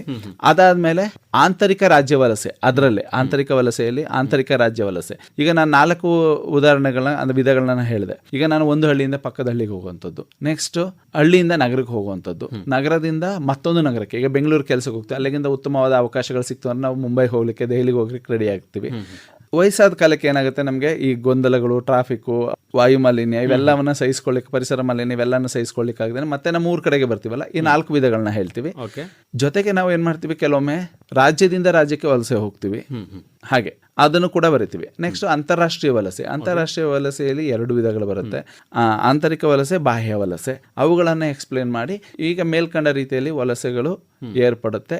ಇದು ಒಂದು ಸ್ಥಳದ ಜನಸಂಖ್ಯೆಯು ನಿರ್ಧಾರವಾಗುವಲ್ಲಿ ಪ್ರಮುಖ ಪಾತ್ರವನ್ನು ವಹಿಸುತ್ತೆ. ಇಷ್ಟು ಹೇಳಿ ಉಪಸಂಹಾರವನ್ನು ಬರೆದ್ರೆ 5 ಅಂಕಗಳನ್ನ ಕೊಡ್ತೀವಿ. ವಲಸೆ ಹೋಗುವಂಥದ್ದು ಕೆಲಸಕ್ಕಾಗಿ ಅಲ್ವಾ? ಕೆಲಸ, ವಿದ್ಯಾಭ್ಯಾಸ ಮತ್ತೆ ಉತ್ತಮವಾದ ಜೀವನ ಮಟ್ಟ, ಮತ್ತೆ ಎಲ್ಲದಕ್ಕಿಂತ ಹೆಚ್ಚಾಗಿ ಜೀವನ ಬರೀಬಹುದಲ್ವಾ? ಅಲ್ಲ ಇದೆ, ಅದನ್ನು ಕೂಡ ಬರಬಹುದಲ್ವಾ? ಬರಿಬಹುದು. ಮತ್ತೆ ಹೆಚ್ಚಿಗೆ ತಿಳ್ಕೊಂಡಿದ್ದೇನೆ ಅಂತ ಆಗುತ್ತೆ ವಿದ್ಯಾರ್ಥಿ ಅಲ್ವಾ? ಮತ್ತೆ ಜೀವಕ್ಕೆ ಭದ್ರತೆ ಇರುವಂತದ್ದು ಇವುಗಳನ್ನೆಲ್ಲ ನಾವಲ್ಲಿ ಮೆನ್ಷನ್ ಮಾಡಿ ಬರಿಬಹುದು. ಹಾಗಾಗಿ ಅವುಗಳನ್ನು ಸಹ ನಾವು ನೋಡ್ತೀವಿ. ನೆಕ್ಸ್ಟ್ ಇಲ್ಲಿ ಮತ್ತೊಂದು ವ್ಯವಸಾಯ ಚಾಪ್ಟರ್ ಇದೆ. ಗೋಧಿಯ ಬೆಳವಣಿಗೆಗೆ ಅವಶ್ಯಕವಾದ ಭೌಗೋಳಿಕ ಅಂಶಗಳನ್ನು ವಿವರಿಸಿ. ಇದು ಎಲ್ಲ ವ್ಯವಸಾಯಗಳಲ್ಲಿ ಕಂಡುಬರುವಂಥದ್ದು ಮತ್ತೆ ಪ್ರತಿಯೊಂದು ಬೆಳೆಗೆ ತನ್ನದೇ ಆದಂತಹ ಒಂದು ಭೌಗೋಳಿಕ ಅಂಶಗಳನ್ನ ನಾವು ನೋಡ್ತೀವಿ. ಹಾಗಾಗಿ ಇಲ್ಲಿ ನಾವು ಗೋಧಿಗೆ ಬೇಕಾದಂತಹ ಭೌಗೋಳಿಕ ಅಂಶಗಳು ಅಂತ ನಾವು ನೋಡಿದಾಗ ಗೋಧಿ ಒಂದು ಉಪ ಉಷ್ಣವಲಯ ಮತ್ತೆ ಉಪ ಉಷ್ಣವಲಯದಲ್ಲಿ ಬೆಳೆಯುವಂತಹ ಬೆಳೆ. ಇವುಗಳನ್ನ ಹೇಳ್ಕೊಂಡು ಬರ್ಬೇಕು. ಯಾಕಂದ್ರೆ ಗೋಧಿ ಭಾರತದಲ್ಲಿ ಭತ್ತವನ್ನ ಬಿಟ್ಟು 2ನೇ ಪ್ರಮುಖ ಆಹಾರ ಬೆಳೆ. ಅದನ್ನ ಇಂಟ್ರೊಡಕ್ಷನ್ ಅಲ್ಲಿ ಬರಿತೀವಿ. ತದನಂತರ ಏನ್ ಮಾಡ್ತೀವಿ ಅಂದ್ರೆ ನಾವು ಗೋಧಿಗೆ ಬೇಕಾದಂತಹ ಪ್ರಮುಖ ಭೌಗೋಳಿಕ ಅಂಶಗಳನ್ನ ಪಟ್ಟಿ ಮಾಡ್ತಾ ಬರ್ತೀವಿ ಒಂದಾದ್ಮೇಲೆ ಒಂದು. ಅದರಲ್ಲಿ ಮೊದಲನೇದು ಇದು ಉಷ್ಣವಲಯ ಮತ್ತೆ ಸಮಶೀತೋಷ್ಣ ವಲಯದಲ್ಲಿ ಬೆಳೆಯುವಂತಹ ಬೆಳೆ, ಹಿಂಗಾರು ಬೆಳೆ. ಅದರಲ್ಲೂ ಭಾರತದಲ್ಲಿ ಇದನ್ನ ಹಿಂಗಾರು ಬೆಳೆಯಾಗಿ ಹೆಚ್ಚಿನ ಪ್ರಮಾಣದಲ್ಲಿ ಬೆಳವಣಿಗೆ ಆಗುವಂಥದ್ದು ನಾವು ನೋಡ್ತೀವಿ. ಮತ್ತೆ ಇದಕ್ಕೆ ಉಷ್ಣಾಂಶ 10ರಿಂದ 15 ಡಿಗ್ರಿ ಸೆಲ್ಸಿಯಸ್ನಷ್ಟು ಉಷ್ಣಾಂಶದಲ್ಲಿ ಬೆಳೆಯುವಂಥದ್ದು. ಹಾಗೇನೆ 50ರಿಂದ 75 ಸೆಂಟಿಮೀಟರ್ನಷ್ಟು ಮಳೆ ಬೇಕಾಗುತ್ತೆ. ಅಥವಾ ಮಳೆ ತೀರಾ ಕಡಿಮೆ ಇದ್ದಲ್ಲಿ ಇದನ್ನ ನೀರಾವರಿಯನ್ನು ಉಪಯೋಗಿಸಿಕೊಂಡು ಸಹ ನಾವು ಬೆಳೆಯನ್ನು ಬೆಳಿಬಹುದು. ಭಾರತದಲ್ಲಿ 85% ಪ್ರದೇಶ ನೀರಾವರಿಯಿಂದಾನೇ ಗೋಧಿಯನ್ನ ಬೆಳೀತಾ ಇರುವಂತದ್ದು. ಓಕೆ. ಹಾಗೆ ಇದಕ್ಕೆ ಬೇಕಾಗಿರುವಂತಹ ಮಣ್ಣು ತುಂಬಾ ಮುಖ್ಯವಾಗಿರುವಂತದ್ದು. ಇದು ಕಪ್ಪು ಮಣ್ಣು, ಜೇಡಿ ಮಣ್ಣು, ಜೇಡಿ ಮಿಶ್ರಿತ ಮರಳು ಮಣ್ಣು ಮತ್ತೆ ಮೆಕ್ಕಲು ಮಣ್ಣಿನಲ್ಲಿ ಹೆಚ್ಚಿನ ಪ್ರಮಾಣದಲ್ಲಿ ಬೆಳೆಯುವಂತದ್ದನ್ನ ನಾವು ನೋಡ್ತೀವಿ. ಮತ್ತೆ ಇದಕ್ಕೆ ಮಾಗುವ ಅವಧಿಯಲ್ಲಿ ಮೋಡ ಕವಿದ ವಾತಾವರಣ, ತುಂತುರು ಮಳೆ ಇವುಗಳು ತುಂಬಾ ಅನುಕೂಲಕರವಾಗಿರುತ್ತೆ. ನಂತರ ಹೂ ಬಿಡೋ ಅಂದ್ರೆ ಗೋಧಿ ಹೂ ಬಿಡುವ ಸಮಯದಲ್ಲಿ ಮತ್ತೆ ಕಾಲು ಬಳಿಯುವಂತ ಸಮಯದಲ್ಲಿ ಆಳಿಕಲ್ಲು ಮಳೆ ಬೀಳುವಂತದ್ದು, ಇದು ಮತ್ತೆ ಹಿಮ ಬೀಳುವಂತದ್ದು ತುಂಬಾ ಹಾನಿಕರವಾಗಿರುತ್ತೆ. ಈ ರೀತಿಯಾದಂತಹ ಅಂಶಗಳನ್ನ ಬರೆದು ನಾವು ಅದಕ್ಕೆ ಒಂದು ಉಪಸಂಹಾರವನ್ನು ಬರೆದ್ರೆ ಮುಗಿಯುತ್ತೆ. ಇಲ್ಲಿಗೆ ಈ ರೀತಿಯಾಗಿ 5 ಅಂಕದ ಪ್ರಶ್ನೆಗಳು ತುಂಬಾ ಈಸಿಯಾಗಿರುತ್ತೆ. ಓಕೆ. ಮತ್ತೆ ಇಲ್ಲಿ ಏನಾಗುತ್ತೆ ಅಂದ್ರೆ ನಾವು ಯಾವುದೇ ಬೆಳೆಗಳು, ಇಲ್ಲಿ ನಾವು 6 ಪ್ರಮುಖ ಬೆಳೆಗಳನ್ನ ಇಟ್ಟಿದ್ದೀವಿ. 2 ಆಹಾರ ಬೆಳೆಗಳು, 2 ವಾಣಿಜ್ಯ ಬೆಳೆಗಳು, 2 ಪಾನೀಯ ಬೆಳೆಗಳು ಅಥವಾ ತೋಟಗಾರಿಕಾ ಬೆಳೆಗಳು ಅಂತಾನು ಕೂಡ ಕರಿತೀವಿ. ಅವುಗಳಿಗೆ ಭೌಗೋಳಿಕ ಅಂಶಗಳಲ್ಲಿ ಸ್ವಲ್ಪ ವ್ಯತ್ಯಾಸ ಇರುತ್ತೆ. ಎಲ್ಲವನ್ನು ಒಮ್ಮೆ ಅರ್ಥ ಮಾಡ್ಕೊಂಡ್ರೆ ಯಾವುದೇ ಕ್ವಶನ್ ಅನ್ನು ಕೇಳಿದ್ರು ಸಹ ಮಕ್ಕಳು ಬರಿಬಹುದು. ಬೆಳೆ ಸಂಬಂಧಪಟ್ಟಂಗೆ ಒಂದು ಪ್ರಶ್ನೆ ಅಂತ ಖಂಡಿತವಾಗ್ಲೂ ಇರುತ್ತೆ. ಭೌಗೋಳಿಕ ಅಂಶ ಇರ್ಬೋದು, ಇಲ್ಲ ಉತ್ಪಾದನೆ ಮತ್ತು ಹಂಚಿಕೆ ಇರ್ಬೋದು. 2ರಲ್ಲಿ ಒಂದು ಕ್ವಶನ್ ಬರುತ್ತೆ. ಖಂಡಿತವಾಗ್ಲೂ ಬರುತ್ತೆ. ಓಕೆ, ಈಗ ಭಾಗ ಡಿ ಹೋಗ್ಬೋಣ. ಏನಿರುತ್ತೆ ಈ ಭಾಗ ಡಿಯಲ್ಲಿ? ಈ ಭಾಗ ಡಿಯಲ್ಲಿ ಒಂದು ವಿಶೇಷ ಏನಂದ್ರೆ ಸರ್, ಹೋದ ಬಾರಿಗಿಂತ ಈ ಬಾರಿ ಸ್ವಲ್ಪ ಬದಲಾವಣೆ ಆಗಿರುವಂತದ್ದು ಪ್ರಶ್ನೆ ಪತ್ರಿಕೆಯಲ್ಲಿ. ಹೋದ ವರ್ಷದ ಪ್ರಶ್ನೆ ಪತ್ರಿಕೆ ಹೋಲಿಸಿದ್ರೆ ಈ ವರ್ಷ ಬದಲಾವಣೆ ಆಗಿದೆ. ಓಕೆ, ನಮ್ಮ ವಿದ್ಯಾರ್ಥಿಗಳ ಗಮನಕ್ಕೆ ಗೊತ್ತಿದ್ರೆ ಸರಿ, ಗೊತ್ತಿಲ್ಲ ಅಂದ್ರೆ ಈ ಕಾರ್ಯಕ್ರಮದ ಮುಖಾಂತರ ಕೂಡ ತಿಳ್ಕೊಳ್ಳಿ ನೀವು. ಯಾಕೆಂತಂದ್ರೆ ಭಾಗ ಡಿಯಲ್ಲಿ ಹೋದ ವರ್ಷಕ್ಕಿಂತ ಈ ವರ್ಷ ಬದಲಾವಣೆ ಬದಲಾವಣೆಯನ್ನ ಹೇಳ್ತಾರೆ. ಈಗ ಹೇಳಿ ಸರ್. ಇದ್ರಲ್ಲಿ ಏನಂದ್ರೆ ಹೋದ ಬಾರಿ ಸರಳ ರೇಖಾ ಲೇಖ, ಲೈನ್ ಗ್ರಾಫ್ ಮತ್ತೆ ಬಾರ್ ಗ್ರಾಫ್, ಸ್ತಂಭ ಲೇಖ ಎರಡನ್ನ ಕೊಟ್ಟು ಯಾವ್ದಾದ್ರು ಒಂದನ್ನ ಬರೀರಿ ಅಂತ ಹೇಳ್ತಾ ಇದ್ರು. ಗ್ರಾಫ್ ಇರುತ್ತೆ, ಒಟ್ಟಿನಲ್ಲಿ ಗ್ರಾಫ್ ಇರುತ್ತೆ. ಆದ್ರೆ ಈ ಬಾರಿ ಏನಾಗಿದೆ ಅಂದ್ರೆ ಒಂದು ಅದೇ ಚಾಪ್ಟರ್ ಇಂದ 13ನೇ ಅಧ್ಯಾಯದಿಂದನೇ 13.1, 13.3, 13.4 ಇದರಿಂದನೇ ಯಾವ್ದಾದ್ರು ಒಂದು ಥಿಯರಿ ಪ್ರಶ್ನೆಯನ್ನ ಕೇಳ್ತಾರೆ. ಓಕೆ. ಈಗ ಇದರಲ್ಲಿ ಕ್ವಶನ್ ಕೇಳಿದ್ದಾರೆ, GIS ನ ಕಾರ್ಯಗಳನ್ನು ಕ್ರಮವಾಗಿ ವಿಶ್ಲೇಷಿಸಿ. ಈಗ ನಿಮ್ಗೆ 2 ಗ್ರಾಫ್ ಇಲ್ಲ, ಒಂದೇ ಗ್ರಾಫ್ ಇರೋದು, 2ರಲ್ಲಿ ಒಂದನ್ನ ಬರಿಬೇಕು. ಈಗ ಮಕ್ಕಳು ನನಗೆ ಗ್ರಾಫ್ ಇಷ್ಟ ಇಲ್ಲ, ನಾನು ಥಿಯರಿ ಬರೀತೀನಿ, ಚೆನ್ನಾಗಿ ಓದಿದ್ದೀನಿ ಅಂದ್ರೆ ಅದನ್ನ ಬರೀಬಹುದು. ಬರೀ 2 ಗ್ರಾಫೇ ಇರ್ತಿತ್ತು. ಆಯ್ಕೆ ಕೊಟ್ಟಿದ್ದಾರೆ. ಹಾಗಾಗಿ ನೀವು ಗ್ರಾಫ್ ಅನ್ನು ಕೂಡ ಬರೀಬಹುದು. ಇವೆರಡರಲ್ಲಿ ಒಂದನ್ನು ಬರೀಬಹುದು. ನೆಕ್ಸ್ಟ್ 10 ಅಂಕದ ಪ್ರಶ್ನೆ. ಇದರಲ್ಲಿ ಎಲ್ಲೂ ಕೂಡ ಥಿಯರಿಯಲ್ಲಿ 10 ಅಂಕದ ಪ್ರಶ್ನೆಗಳಿಲ್ಲ. ಸ್ಕಿಲ್ ಬೇಸ್ಡ್ ಕ್ವಶನ್, ವೃತ್ತಲೇಖ ಅಥವಾ ಪೈ ಚಾರ್ಟ್ ಏನಿದೆ, ಇಲ್ಲಿ ಮಾತ್ರನೇ 10 ಅಂಕದ ಒಂದು ಪ್ರಶ್ನೆ ಇದೆ. 10 ಅಂಕ. ಇದ್ರಲ್ಲಿ ಏನಾಗ್ತಿತ್ತು ಅಂದ್ರೆ 10 ಅಂಕಕ್ಕೆ ಇದೇ ಚಾಪ್ಟರ್ ಅಲ್ಲಿ ಈಗ ಇಲ್ಲಿ GIS ನ ಕಾರ್ಯಗಳನ್ನ ಏನ್ ಕೊಟ್ಟಿದ್ದಾರೆ ಇದಕ್ಕೆ ಇನ್ನೊಂದ್ ಸ್ವಲ್ಪ ಸೇರಿಸಿ 10 ಅಂಕದ ಪ್ರಶ್ನೆಯನ್ನ ಮಾಡಿ ಕೊಡ್ತಾ ಇದ್ರು. ಈಗ ಏನ್ ಮಾಡಿದ್ದಾರೆ ಅಂದ್ರೆ ಇಲ್ಲಿ ಯಾವುದೇ ಆಯ್ಕೆಗಳಿಲ್ಲ, 10 ಅಂಕಗಳಿಗೆ ಆಯ್ಕೆಗಳಿಲ್ಲ. ಇಲ್ಲಿ ವೃತ್ತಲೇಖವನ್ನ ಕಡ್ಡಾಯವಾಗಿ ಮಾಡ್ಲೇಬೇಕು. ಇದನ್ನ ಇವರು ಆನ್ಸರ್ ಬುಕ್ ಅಲ್ಲೇ ಮಾಡಬೇಕು, ಗ್ರಾಫ್ ಶೀಟ್ ಅಲ್ಲಿ ಮಾಡೋ ಹಾಗಿಲ್ಲ, ಆನ್ಸರ್ ಶೀಟ್ ಅಲ್ಲೇ ಮಾಡಬೇಕು. ಇದು ಕೂಡ ರೇಖಾಚಿತ್ರವನ್ನು ಬರ್ಸ್ಬೇಕಾ? ವೃತ್ತಲೇಖ ಡಯಾಗ್ರಾಮ್ ಮಾಡಲೇಬೇಕು. ಹಾಗಾಗಿ ಇದು ಕೂಡ ತುಂಬಾ ಇಂಪಾರ್ಟೆಂಟ್ ಇರುತ್ತೆ. ಯಾವ್ಯಾವ್ದು ಡಯಾಗ್ರಾಮ್ ಯಾವ ರೀತಿ ಇರುತ್ತೆ? ಯಾಕೆಂತಂದ್ರೆ ಒಂದು ಡಯಾಗ್ರಾಮ್ಗೆ ಇಷ್ಟು ಅಂಕ ಅಂತ ಇರುತ್ತೆ, ಆಮೇಲೆ ಅದನ್ನ ವಿಸ್ತರಿಸಿ ಅದನ್ನ ನೋಟ್ ಮಾಡಿ ಏನೇನು ಪಾರ್ಟ್ಸ್ಗಳನ್ನ ಬರೆದು ಕೂಡ ನಾವು ಎಕ್ಸ್ಪ್ಲೇನ್ ಮಾಡ್ತಾ ಹೋಗ್ಬೇಕಾಗುತ್ತೆ. ಇದರಲ್ಲಿ ಇದು ಈಗ ಕ್ಷೇತ್ರ ಕೊಟ್ಟಿದ್ದಾರೆ, ಇದು ಶೇಕಡಗಳಲ್ಲಿದೆ, 100% ಇದೆ. ಓಕೆ. ಇದನ್ನ ಅವರು 360 ಡಿಗ್ರಿ ಕನ್ವರ್ಟ್ ಮಾಡ್ಕೋಬೇಕು. ಅದಕ್ಕೊಂದು ಪ್ರಾಬ್ಲಮ್ ಬರುತ್ತೆ, ಆ ಪ್ರಾಬ್ಲಮ್ ನ ಮಾಡಬೇಕು. ಈಗ ಇದು ಏರಿಕೆ, ಈಗ ಇದು ಸರಿಯಾಗಿಲ್ಲ, ಇದು ಇಳಿಕೆ ಕ್ರಮದಲ್ಲೂ ಇಲ್ಲ, ಏರಿಕೆ ಕ್ರಮದಲ್ಲೂ ಇಲ್ಲ. ಇದನ್ನ ಇವರು ಏರಿಕೆ ಕ್ರಮದಲ್ಲಿ ಬರ್ಕೊಂಡು ಹೋಗ್ಬೇಕು. ಏರಿಕೆ ಕ್ರಮದಲ್ಲಿ ಬರ್ಕೊಂಡು ಅದನ್ನ ಡಿಗ್ರಿಗೆ ಕನ್ವರ್ಟ್ ಮಾಡ್ಕೋಬೇಕು. ಡಿಗ್ರಿಗೆ ಕನ್ವರ್ಟ್ ಮಾಡ್ಕೊಂಡ್ಮೇಲೆ ಅದಕ್ಕೆ ತಕ್ಕನಾಗಿ ಅವರು ವೃತ್ತಲೇಖವನ್ನ ಬರೀತಾರೆ, ಪೈ ಚಾರ್ಟ್ ಡಯಾಗ್ರಾಮ್ ನ ಬರೀತಾರೆ. ಅದನ್ನ ಬರೆದು ಪಕ್ಕದಲ್ಲಿ ಸೂಚಿಯನ್ನ ಬರೀತಾರೆ. ಅಲ್ಲಿಗೆ ಮುಗೀತು. ನಾವು ಬರೀ ಲೆಕ್ಕ ಮಾಡಿದ್ರೆ 5 ಮಾರ್ಕ್ಸ್, ಪೈ ಚಾರ್ಟ್ ಅನ್ನು ಬರೆದು ಸೂಚಿಯನ್ನ ಬರೆದಿದ್ರೆ 5 ಮಾರ್ಕ್ಸ್ ಕೊಡ್ತೀವಿ. ಓಕೆ. ಇದರಲ್ಲಿ ಮತ್ತೊಂದು ಮುಖ್ಯವಾದ ಅಂಶ ಏನಂದ್ರೆ, ನಾನು ಮೊದಲೇ ಹೇಳಿದ್ದೀನಿ, ಭಾಗ ಎ ಮತ್ತೆ ಭಾಗ ಬಿ ಇದನ್ನ ಬರೆದು ಕೂಡಲೇ ಪೈ ಚಾರ್ಟ್ ಮಾಡಬೇಕು. ಓಕೆ. ಭಾಗ ಎ ಮತ್ತೆ ಬಿ. ಭಾಗ ಬಿ ಅಂದ್ರೆ 16, 5, 21 ಕ್ವಶನ್ ಬರೆದು ಕೂಡಲೇ ಇವರು ಪೈ ಚಾರ್ಟ್ ಅನ್ನ ಮಾಡೋದು ತುಂಬಾ ಅನುಕೂಲ. ಯಾಕೆಂದ್ರೆ ಕೊನೆಯಲ್ಲಿ ಸಮಯ ಸಿಗಲ್ಲ. ಸರಿ. ಓಕೆ. ಅವಾಗ ಏನಾಗುತ್ತೆ, ನಾವು ತರಾತುರಿಯಲ್ಲಿ ಈ ಲೆಕ್ಕವನ್ನ ಮಾಡ್ಲಿಕ್ಕೆ ಹೋದ್ರೆ ಆಗಲ್ಲ, 10 ಮಾರ್ಕ್ಸ್ ಹೋಗ್ಬಿಡುತ್ತೆ. ಹಾಗಾಗಿ ಏನ್ ಮಾಡ್ಬೇಕು, ಮಕ್ಕಳು ಮಧ್ಯದಲ್ಲೇ ಆನ್ಸರ್ ಬುಕ್ ಅಲ್ಲೇ ಈ ಲೆಕ್ಕವನ್ನ ಮಾಡಬೇಕು. ಓಕೆ. ಯಾಕೆಂದ್ರೆ ಕೆಲವರಿಗೆ ಒಂದು ಗೊಂದಲ ಏನಂತಂದ್ರೆ, ಕ್ವಶನ್ ಪೇಪರ್ ಪ್ಯಾಟರ್ನ್ ಹೇಗಿರುತ್ತೆ ಹಾಗೆ ಬರ್ಕೊಂಡು ಹೋಗ್ಬೇಕು. ಯಾಕೆಂತಂದ್ರೆ ಮಧ್ಯೆ ಬರೆದ್ರೆ ಏನೋ ಅವನು ಗೊತ್ತಿಲ್ವೇನೋ, ದಡ್ನೇನೋ ಅನ್ಕೊಬಿಡ್ತಾರೆ, ಏನು ವ್ಯಾಲ್ಯೂಯೇಟ್ ಮಾಡ್ರು ಅಂತ ಅನ್ಕೋತಾರಲ್ವಾ. ಆತರ ಅಂದ್ರೆ ಈಗ ಆತರ ಇಲ್ಲ. ಯಾಕಂದ್ರೆ ಹುಡುಗರು ಎಲ್ಲೇ ಉತ್ತರಗಳನ್ನ ಬರೆದಿದ್ರು ನಾವು ಮಾರ್ಕ್ಸ್ ಕೊಡಬೇಕು. ಅದು ಸರಿಯಾಗಿದ್ರೆ ಅಂಕಗಳನ್ನ ಕೊಡ್ತೀವಿ. ಆದ್ರೆ ಇಲ್ಲಿ 10 ಅಂಕ ಇದೆ, ಕೊನೆಯಲ್ಲಿ ಬರೀತೀನಿ ಅಂತ ಅನ್ಕೊಂಡಾಗ ಸಮಯ ಸಾಲದ ಹೋದ್ರೆ 10 ಅಂಕಗಳು ಹೊರಟೋಗುತ್ತೆ. ಹಾಗಾಗಿ ಏನ್ ಮಾಡ್ಬೇಕು, ಮಕ್ಕಳು ಈ 21 ಕ್ವಶನ್ ಬರೆದಾದ ತಕ್ಷಣನೇ ಈ ಕ್ವಶನ್ಸ್ ಗಳು ಏನಿದಾವೆ, ಲೈನ್ ಗ್ರಾಫ್ ಅಥವಾ ಬಾರ್ ಗ್ರಾಫ್ ಮತ್ತೆ ಪೈ ಚಾರ್ಟ್, ಇದನ್ನ ಅದರಲ್ಲೂ ಪೈ ಚಾರ್ಟ್ ಅನ್ನ ಬುಕ್ಕಲ್ಲೇ ಮಾಡಬೇಕು. ಗ್ರಾಫ್ ಶೀಟ್ ಇಲ್ಲ, ಒಂದೇ ಒಂದು ಗ್ರಾಫ್ ಶೀಟ್ ಕೊಡ್ತಾರೆ, ಅದು ಈ 38ನೇ ಕ್ವಶನ್ ಮಾತ್ರ, ಗ್ರಾಫಿಗೆ ಮಾತ್ರ. ಇನ್ನ ಪೈ ಚಾರ್ಟ್ ಒಂದೇ ಗ್ರಾಫ್ ಶೀಟ್ ಕೊಡೋದು. ಯಾಕೆಂದ್ರೆ ತಪ್ಪಾಗೋಯ್ತು, ಚಿತ್ತಾಗೋಯ್ತು ಅನ್ಬಿಟ್ಟಿದ್ರೆ ಇಲ್ಲ, ಅದರಲ್ಲೇ ಅದು ವಿದ್ಯಾರ್ಥಿಗಳು ವಿದ್ಯಾರ್ಥಿಗಳು ಸ್ವಲ್ಪ ಯೋಚನೆ ಮಾಡಿ ಗ್ರಾಫ್ ಅಲ್ಲಿ ಬಿಡಿಸ್ಬೇಕಾಗುತ್ತೆ ಅಲ್ವಾ, ನಾನೇನೋ ಬಿಡಿಸ್ಬಿಟ್ಟೆ ತಪ್ಪಾಗೋಯ್ತು ಚಿತ್ತಾಗೋಯ್ತು ಅಂದ್ಬಿಟ್ಟು ಇನ್ನೊಂದು ಕೊಡಿದ್ರೆ ಕೊಡೋದಿಲ್ಲ.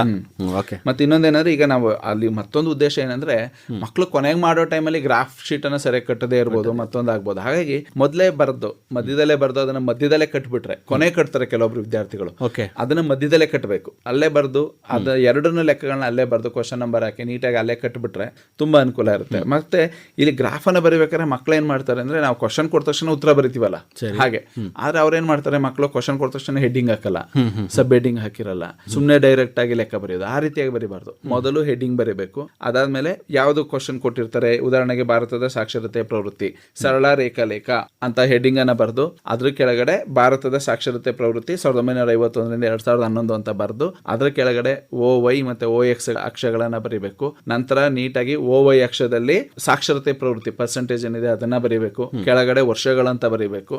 ಅದಾದ್ಮೇಲೆ ಪಕ್ಕದಲ್ಲಿ ಸ್ಕೇಲ್ ಅಂತ ಬರೀತೀವಿ ನಾವು, ಅಳತೆ ಅಂತ ಬರೆದಾಗ OX equals 1 centimetre equals OX ಏನಿದೆ ವರ್ಷಗಳು, OY ಶೇಕಡಗಳಲ್ಲಿ ಸಾಕ್ಷರತೆ ಶೇಕಡಗಳಲ್ಲಿ ಅಂತ ಇರುತ್ತಲ್ಲ, ಅಲ್ಲಿ ನಾವು ಶೇಕಡ 1 ಸೆಂಟಿಮೀಟರ್ ಈಕ್ವಲ್ಸ್ 10 ಇದನ್ನ ಬರಿಬೇಕು. ಈ ರೀತಿ ಆಗೋದ್ರಿಂದ ಏನಾಗುತ್ತೆ ಅಂದ್ರೆ ಮಕ್ಕಳು ಎಲ್ಲೂ ಕೂಡ ಅಂಕಗಳನ್ನ ಕಳ್ಕೊಳ್ಳೋದಿಲ್ಲ. ಇಲ್ಲ ಅಂದ್ರೆ ಏನ್ ಮಾಡ್ತಾರೆ, ಮಕ್ಕಳು ಆತ್ರದಲ್ಲಿ ಏನೋ ಬರೆಯಕ್ ಹೋದಾಗ ಮೇಲೆ ಹೆಡ್ಡಿಂಗ್ ಹಾಕಿರಲ್ಲ, ಸೂಚಿ ಸ್ಕೇಲ್ ಬರ್ದಿರಲ್ಲ, ಈ ತರ ಆದಾಗ ಅಂಕಗಳನ್ನ ಕಳ್ಕೊಬಿಡ್ತಾರೆ. ಎಲ್ಲ ಕರೆಕ್ಟ್ ಆಗಿ ಮಾಡಿರ್ತಾರೆ, ಆದ್ರೆ ಕೆಲವೊಂದು ಸಣ್ಣ ಸಣ್ಣ ತಪ್ಪುಗಳು ಮಾಡಿರ್ತಾರೆ, ಅದರಿಂದ ಅಂಕಗಳು ಬರ್ಲಿಕ್ಕೆ ಸಾಧ್ಯ ಆಗಲ್ಲ ಅಲ್ವಾ. ಹಾಗಾಗಿ ಇವುಗಳನ್ನ ಮೊದಲೇ ಬರೆದ್ರೆ ತುಂಬಾ ಅನುಕೂಲ.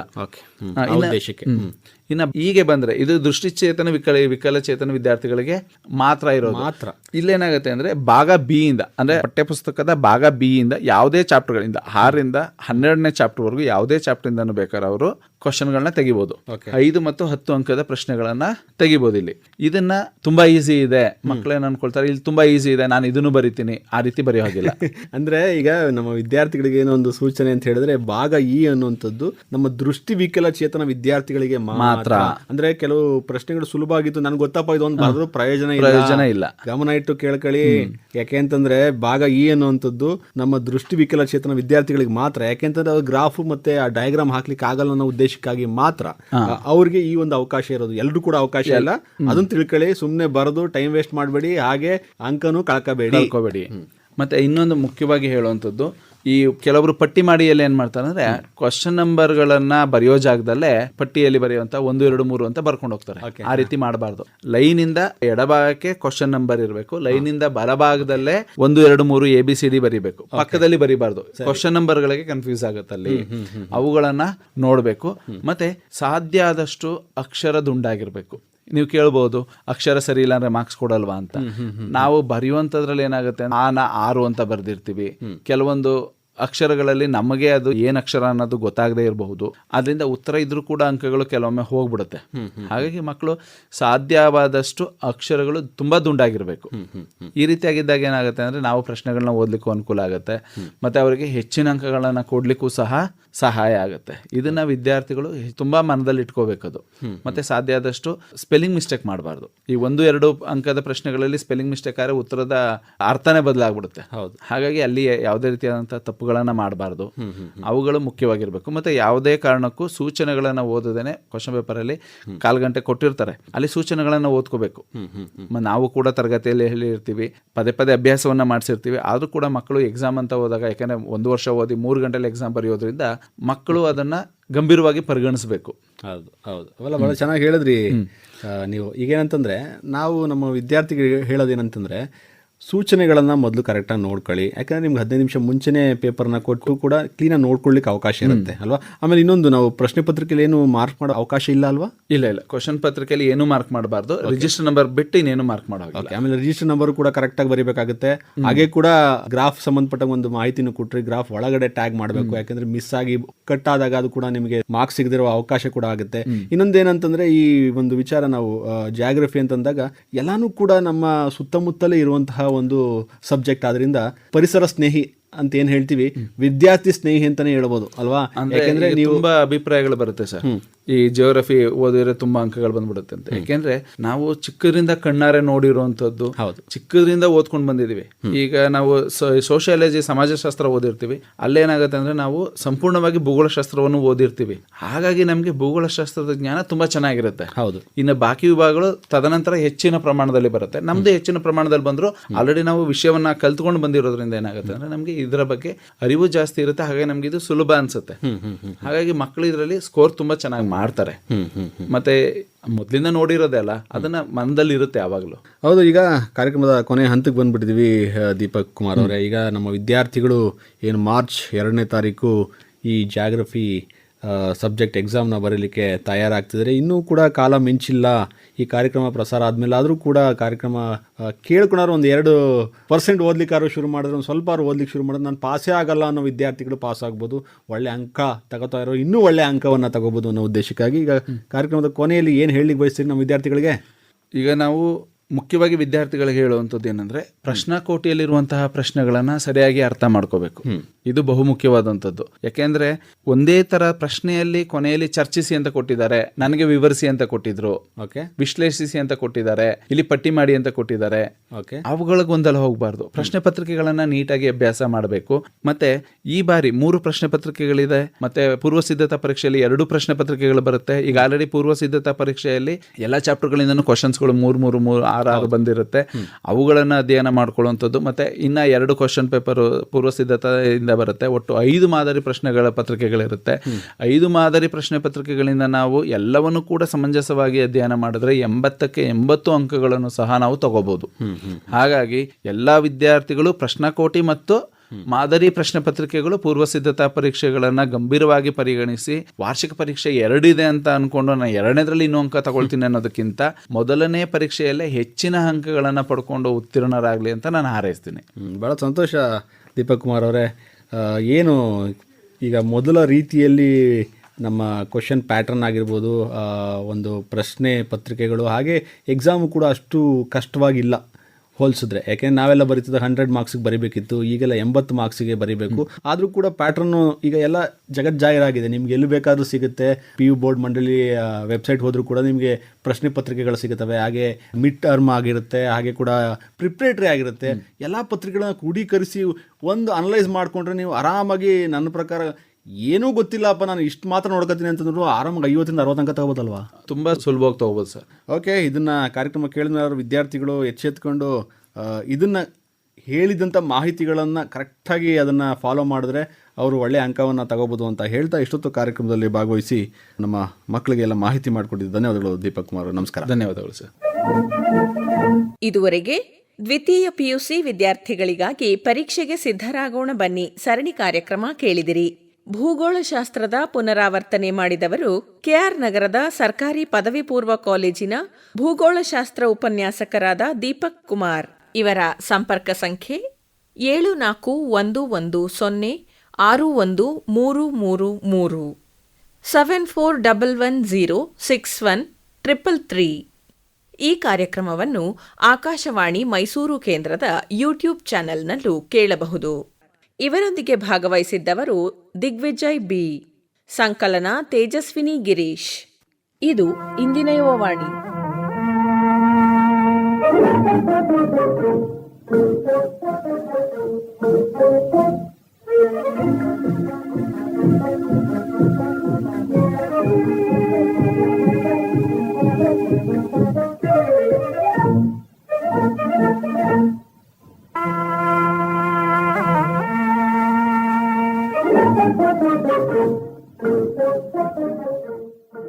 ಈ ಕಾರ್ಯಕ್ರಮ ಆಕಾಶವಾಣಿ ಮೈಸೂರು ಕೇಂದ್ರದಿಂದ ಪ್ರಸಾರವಾಯಿತು.